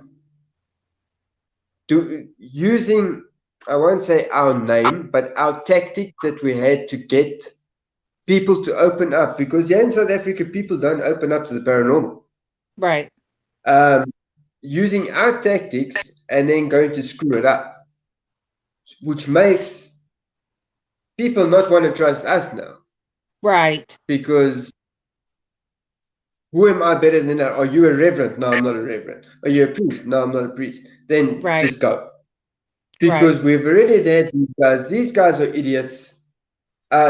We think you're also an idiot. So those kind of people that go into something and can't fix the job mustn't be in it. It's a Right. different thing going to a cemetery, going to an abandoned building, going to a known haunted location. But to go into somebody's residence and go and stir something you can't get rid of, that is just wrong. Right.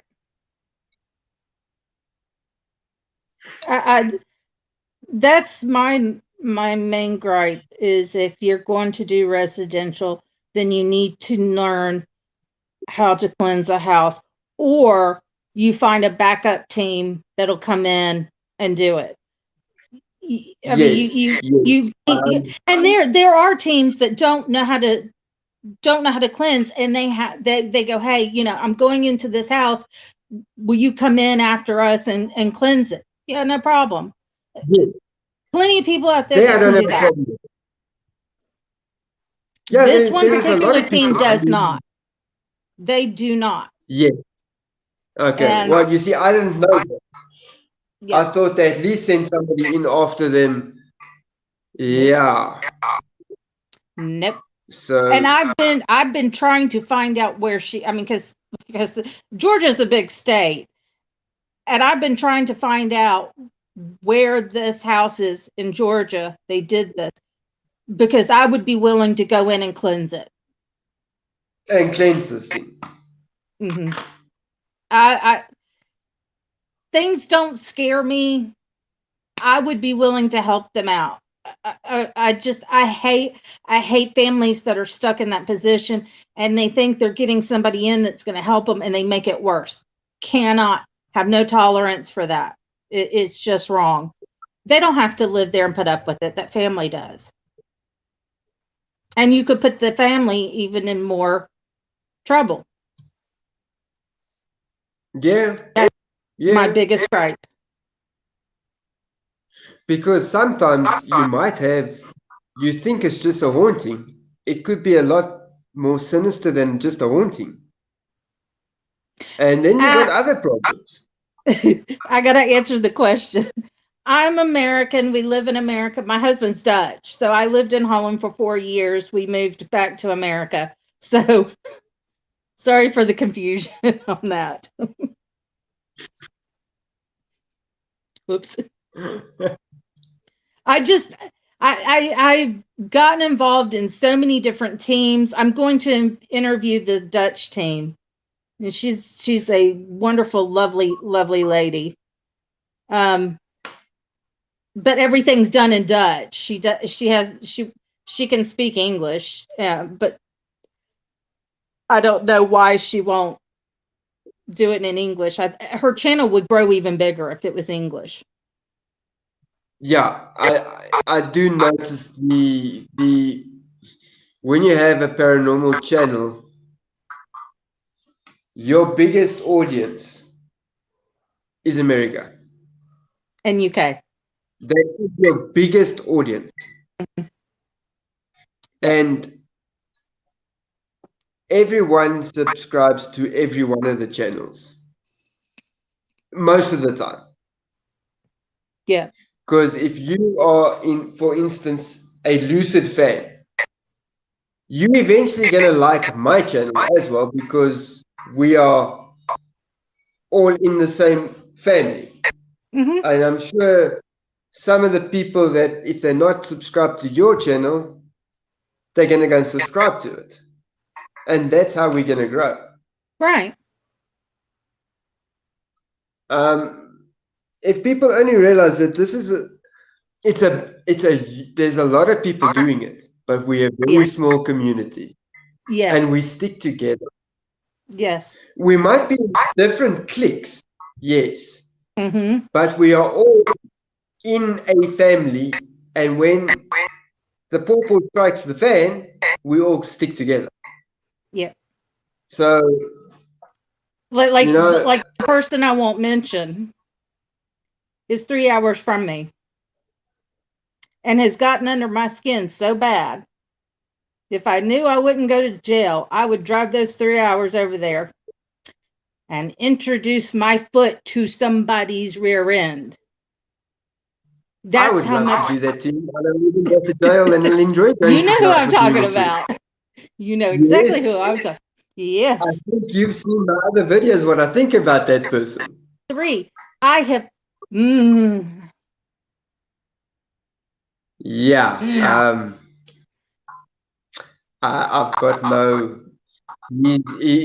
That specific person is not a ghost hunter, because you no, don't get a ghost hunter. You're an investigator. This isn't the bloody Ghostbusters. Um, I he's wouldn't even not go one. that far. I wouldn't even go that far. Yeah, yeah. I mean, I've done a lot of research. A lot of research. I'm a sneaky person. And yeah, there's a lot of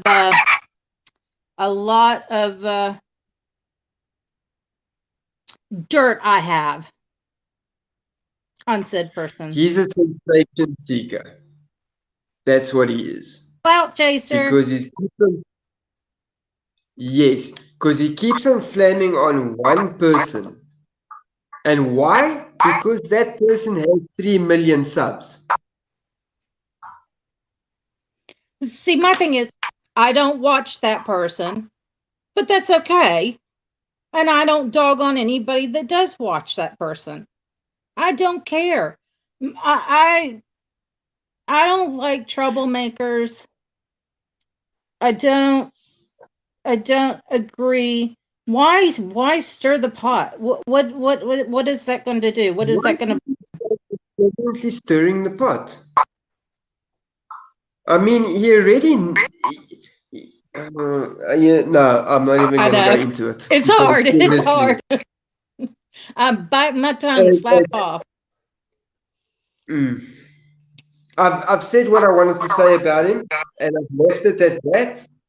And after that video, this channel is just supporting other channels. I'm not going Yes. to badmouth, even if he goes and tells me I'm whatever. You know what? That's your opinion, dude. I've got my opinion of you. You can have your opinion of me. We call it that. I feel he's Marion, going to try to take me out. you can find me Almaned Paranormal. There you go. YouTube, Facebook, Yeah. it's Almaned Paranormal. You'll find me. It's quite easy. Thank you, and I appreciate it. I like I said, I don't like to badmouth, don't like to gossip. It's been hard, very hard for me not to go live and spout the things that I know. But that puts me in the same boat as them. As them, yeah.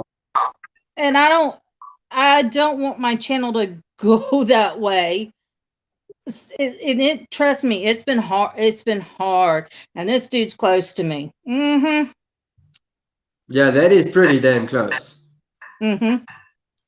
I mean, it's just nasty, negative. It does nothing. It hurts the community.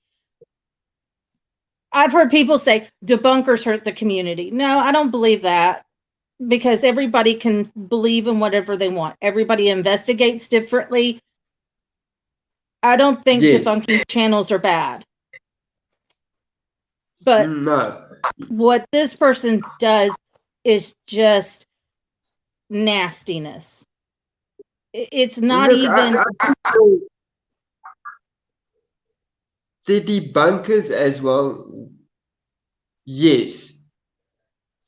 just debunk, like Rick's debunk. He just debunks the video. And the shape. He Yeah. doesn't go. He doesn't go and badmouth the Yeah. creator. Mm-hmm. He just says, "Okay, watch this guy.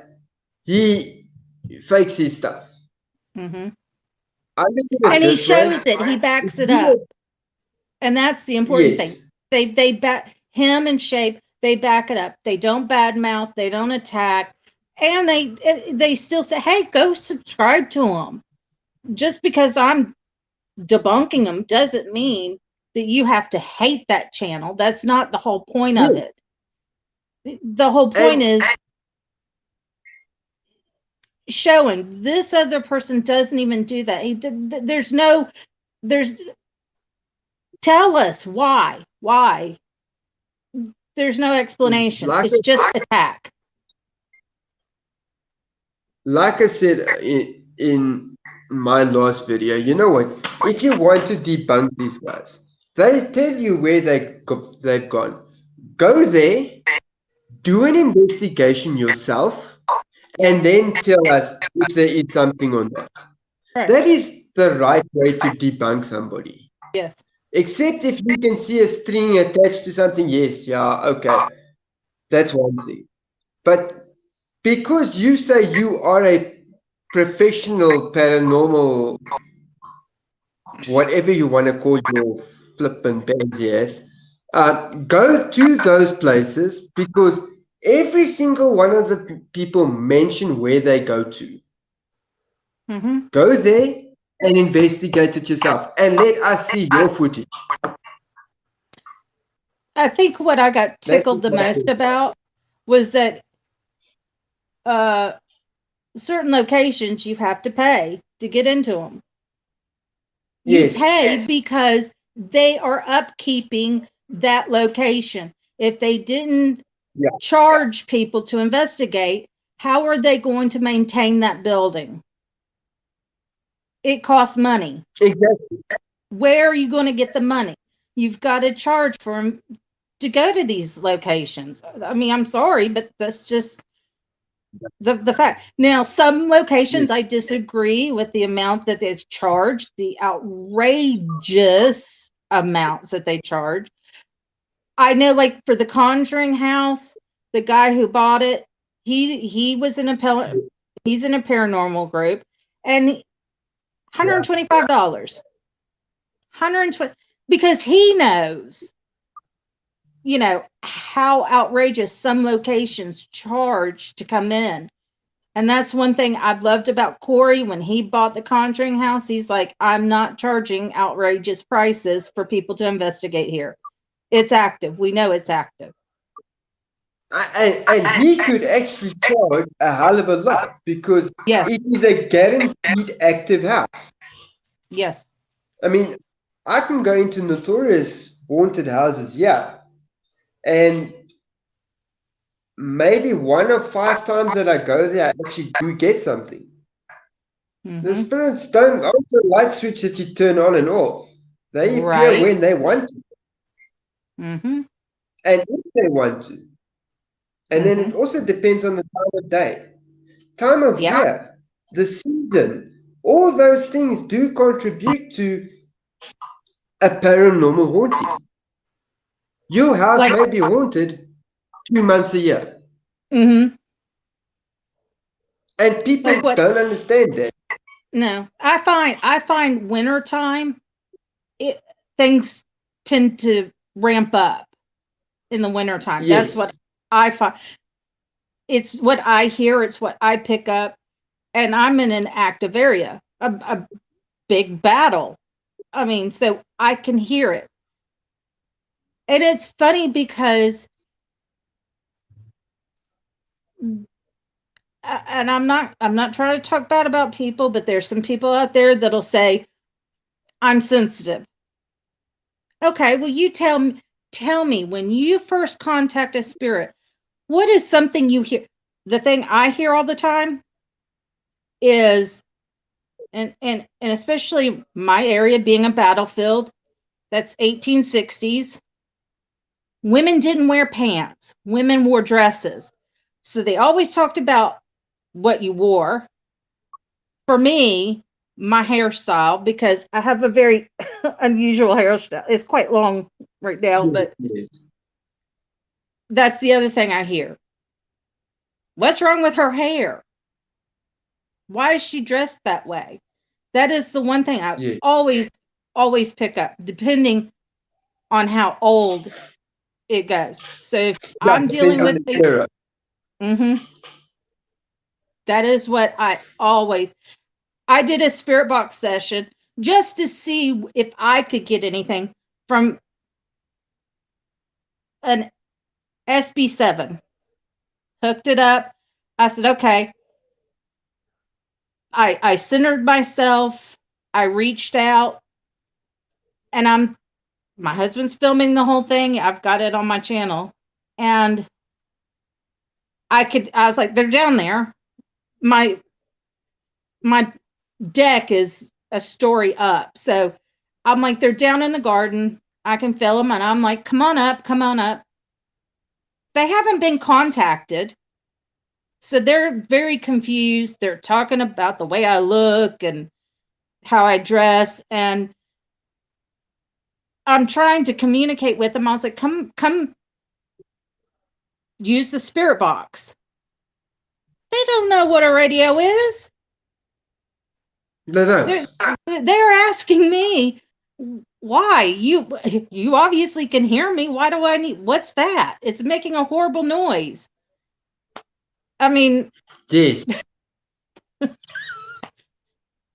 I even Yes. did a sensory deprivation. I even tried a sensory deprivation. Nope. They would not use it.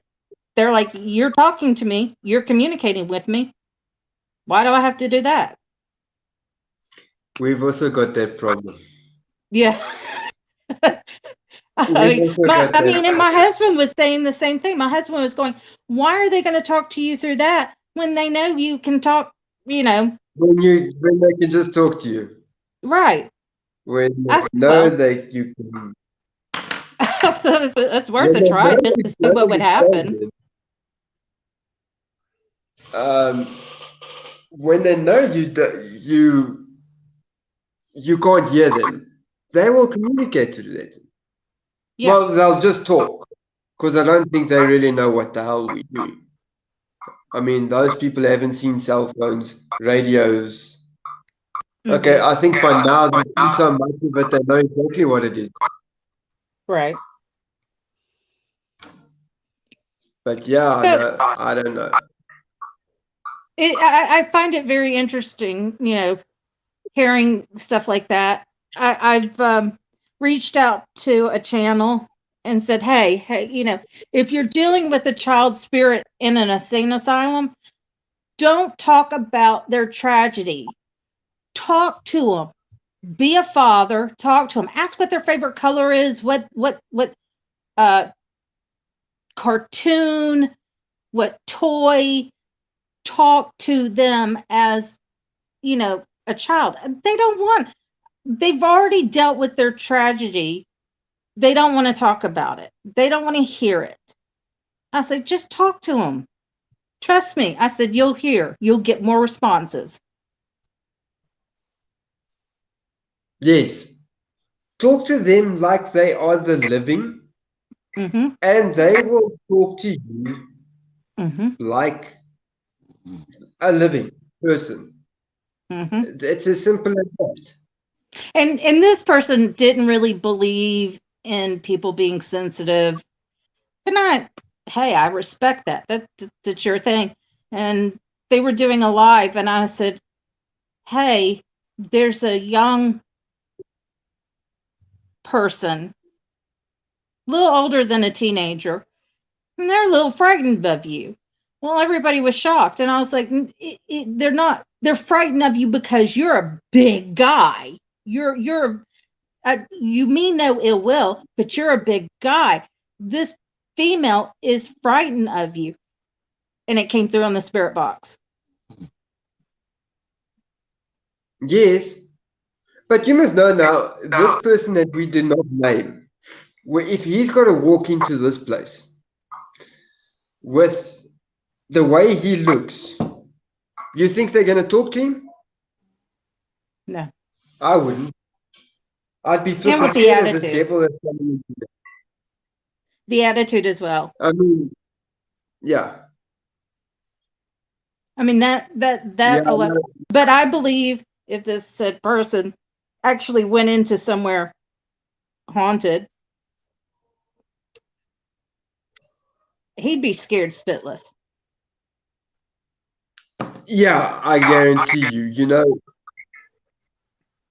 I would actually get flipping. I would get ghosts to actually provoke him, really make him feel what it's like to be haunted. Because Yeah. that guy really acts like he's a very big tough guy. But I think if he gets to a real haunting, he's not gonna know where to go. He's gonna run out the door. Yeah, Just like the other channel we talked about. You don't run out the door. You no. You don't run out the door. Why are you yeah. running out the door? I mean, if all He's the there doors to are banging, I would investigate. be like, hell yes, yes, bang some more. Yes, that thing that came down the steps in that one video, Mm-hmm. it's come to you. Communicate. What's the Uh-huh. worst it can do? Scratch you, big whoop, big whoop. Push you, That you big push whoop. you. What's the I've been worst case touched. scenarios? I've been touched. Now that's one thing. I get very upset very quickly when I'm touched because it's my personal space. I'm respecting your personal space. Respect my personal space. Don't touch me. Twice it's happened. I don't Um, touch me. I don't like them touching me, but in some cases, I will actually ask them to touch me. If I've sensed that they're there but not very strong, then I tell them come touch me. You know, Right. if you don't want to hit my K2 meter, come and touch me. But that they actually kind of stay away from it. Yeah. In all honesty. Well, before I moved to Holland, I was in another house, a brand new house we moved into, and the minute I walked into my master bedroom, I had this man in my face raging. And I was just like, well, what is this? It turned out he fought in the Civil War. He kept saying, it's not my war. It's not my war. I didn't want to fight this. He died slowly. And when I was in the house by myself, it was so bad that at the time I had 150-pound Doberman that wouldn't come into my bedroom. And I called my dad and I was like, what do I do? He goes, reach out to him. I was like, he's not nice. He's like, reach out to him. Yeah. It turns out, reaching out to him, there was a second spirit, and it was a younger gentleman, and he died quickly. So he was kind of like confused, and all he kept telling me was, my wife and child, my wife and child. And I said, your wife and child has moved on. Reach out to them. Called on my spirit guides, and I could hear his wife and child calling to him. And I said, just be quiet, calm down, and listen. Boom, he was gone. Raging Man is that's what I nicknamed him. Refused to move on and followed me to Holland. And while I was sleeping, he grabbed my ankle and it woke me up. And I was cussing and screaming, do not touch me. I never gave you permission to touch me. And I think because of Rotterdam and everything that's happened, it just kind of pushed him out. Thank God. I mean, because he was a nasty one.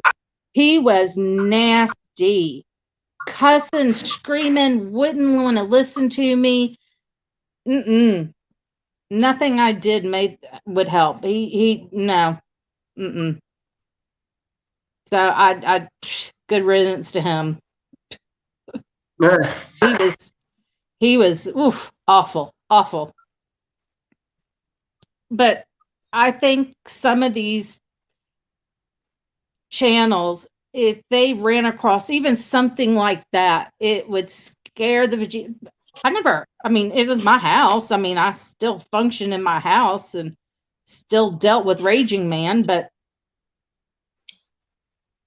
oh well. But the thing is, we can sense them. So we know it's coming. Mm-hmm. Oh yeah. So that's why we don't get a fright. We know it's coming. Mm-hmm. Yep. People that don't have the abilities that we have are going to shit themselves. Mm-hmm. And the ability isn't every second Dick, Tom, and Harry that has it. You can be a sensitive, that you can sense a little bit of energy. Yeah. That is fair enough. Well, I would say if you want to be a paranormal investigator, at least have that. At least be able to feel it. Yeah. Otherwise, it will be like, I don't know how to. I've never experienced it in my life. Just Well, walk that's into my another. problem. I guess it would just be going in somewhere that looks creepy. For me, I can't explain it because Yeah, I'm yeah. constantly bombarded. I have it would drive me crazy if I didn't protect myself and ground myself and have my spirit guides. It would drive me crazy, especially when living in Holland. It was sensory overload big time. I mean, Yeah. with residual energy everywhere I turned, spirits that I couldn't understand what they were saying. I mean, I had to ground myself. I was like, God, this is just too much.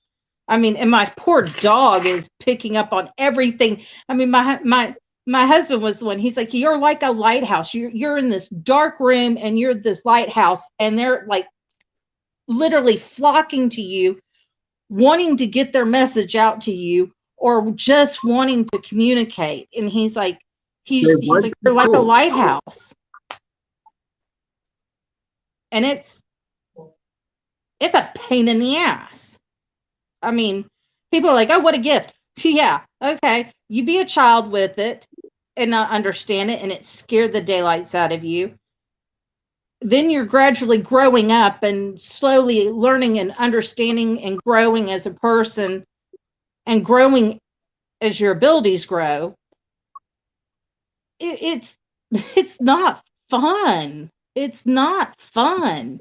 I mean, you're having to protect your family. You're having to protect your pets. I mean, ugh. Yeah, it gets, what people don't realize, it gets tiring. Mm-hmm. It gets to the point you don't know anymore. You don't know if it's real people talking or it's spirits. You don't know. Mm-hmm. You don't know what is real anymore. Mm-hmm. It's it is just bizarre. I mean, I guess the one thing that gets me is if I'm sleeping, like my stepmother passed away, and I was at my dad's, and I'm laying in bed sleeping, and all of a sudden, boom, she's just blah blah blah. Blah. I mean, she's a fast talker, and she's just saying the same things that when she was alive. I'm scared your dad's going to die if he don't take care of himself. And oh my God. And she's just going on and on and on. I'm like, oh my God, please just let me sleep. Just let me sleep. Stop. And finally she got the hint and left me alone. That's not fun waking up to that. It's not fun. It's I not mean, fun. my dad for a couple of years was like, is she still around? Is she still around? Yeah, she's still around. Finally, she's moved on, but for my dad to call me up in Mississippi. Is she still around? She needs to leave, damn it. It Yeah, you have to laugh or you'll cry. that is true. That is true. That's what I say to my wife as well. You know what? I laugh so much because I can't cry. Right? I really.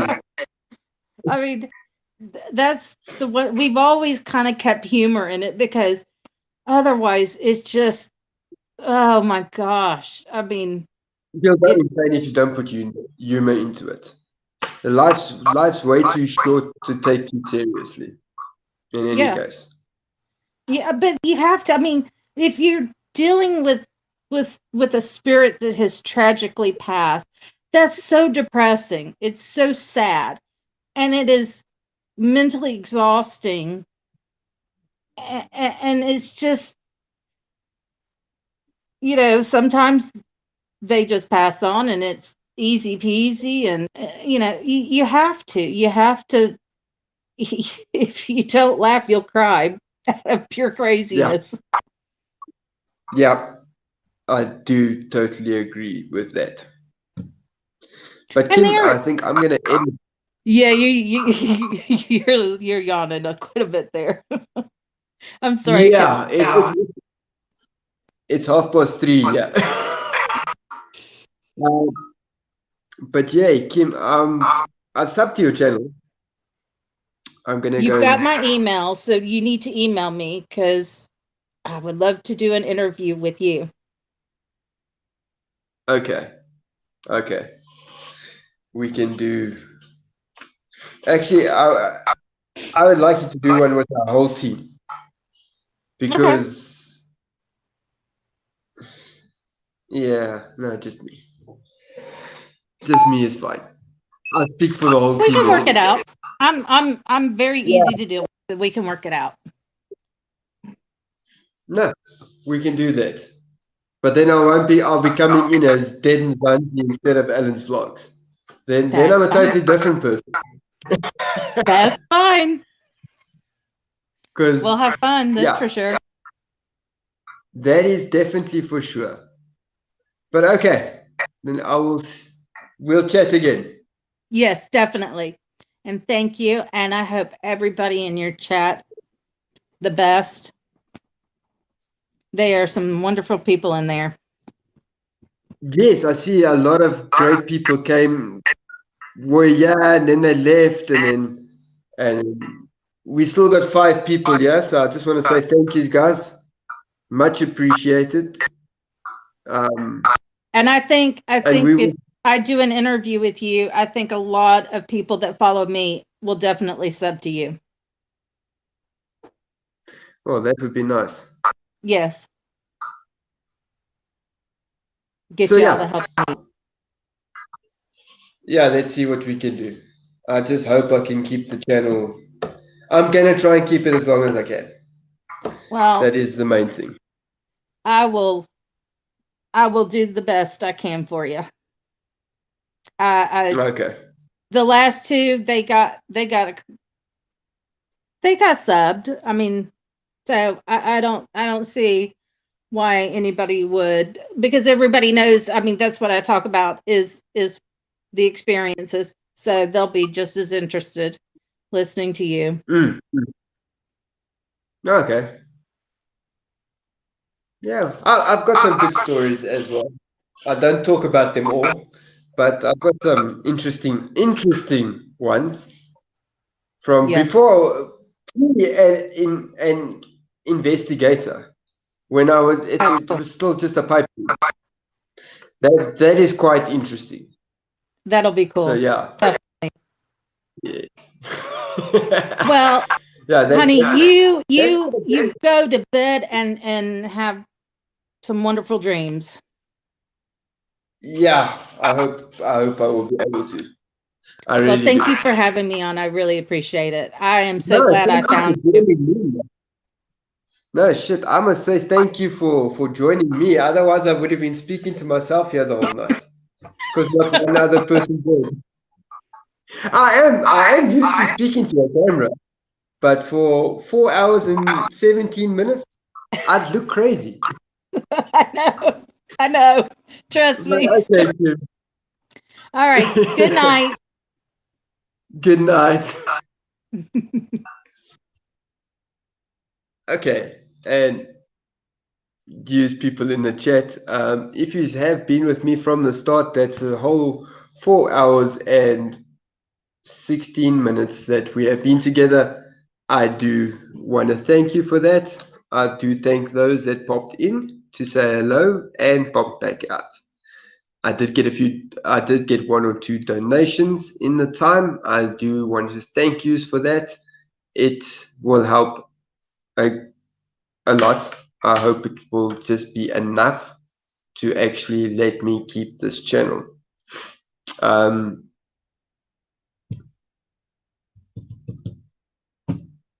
So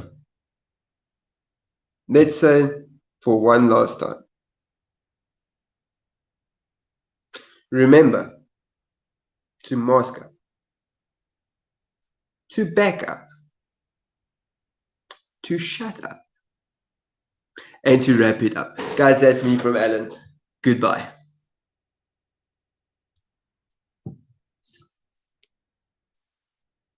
Yes, in the broadcast.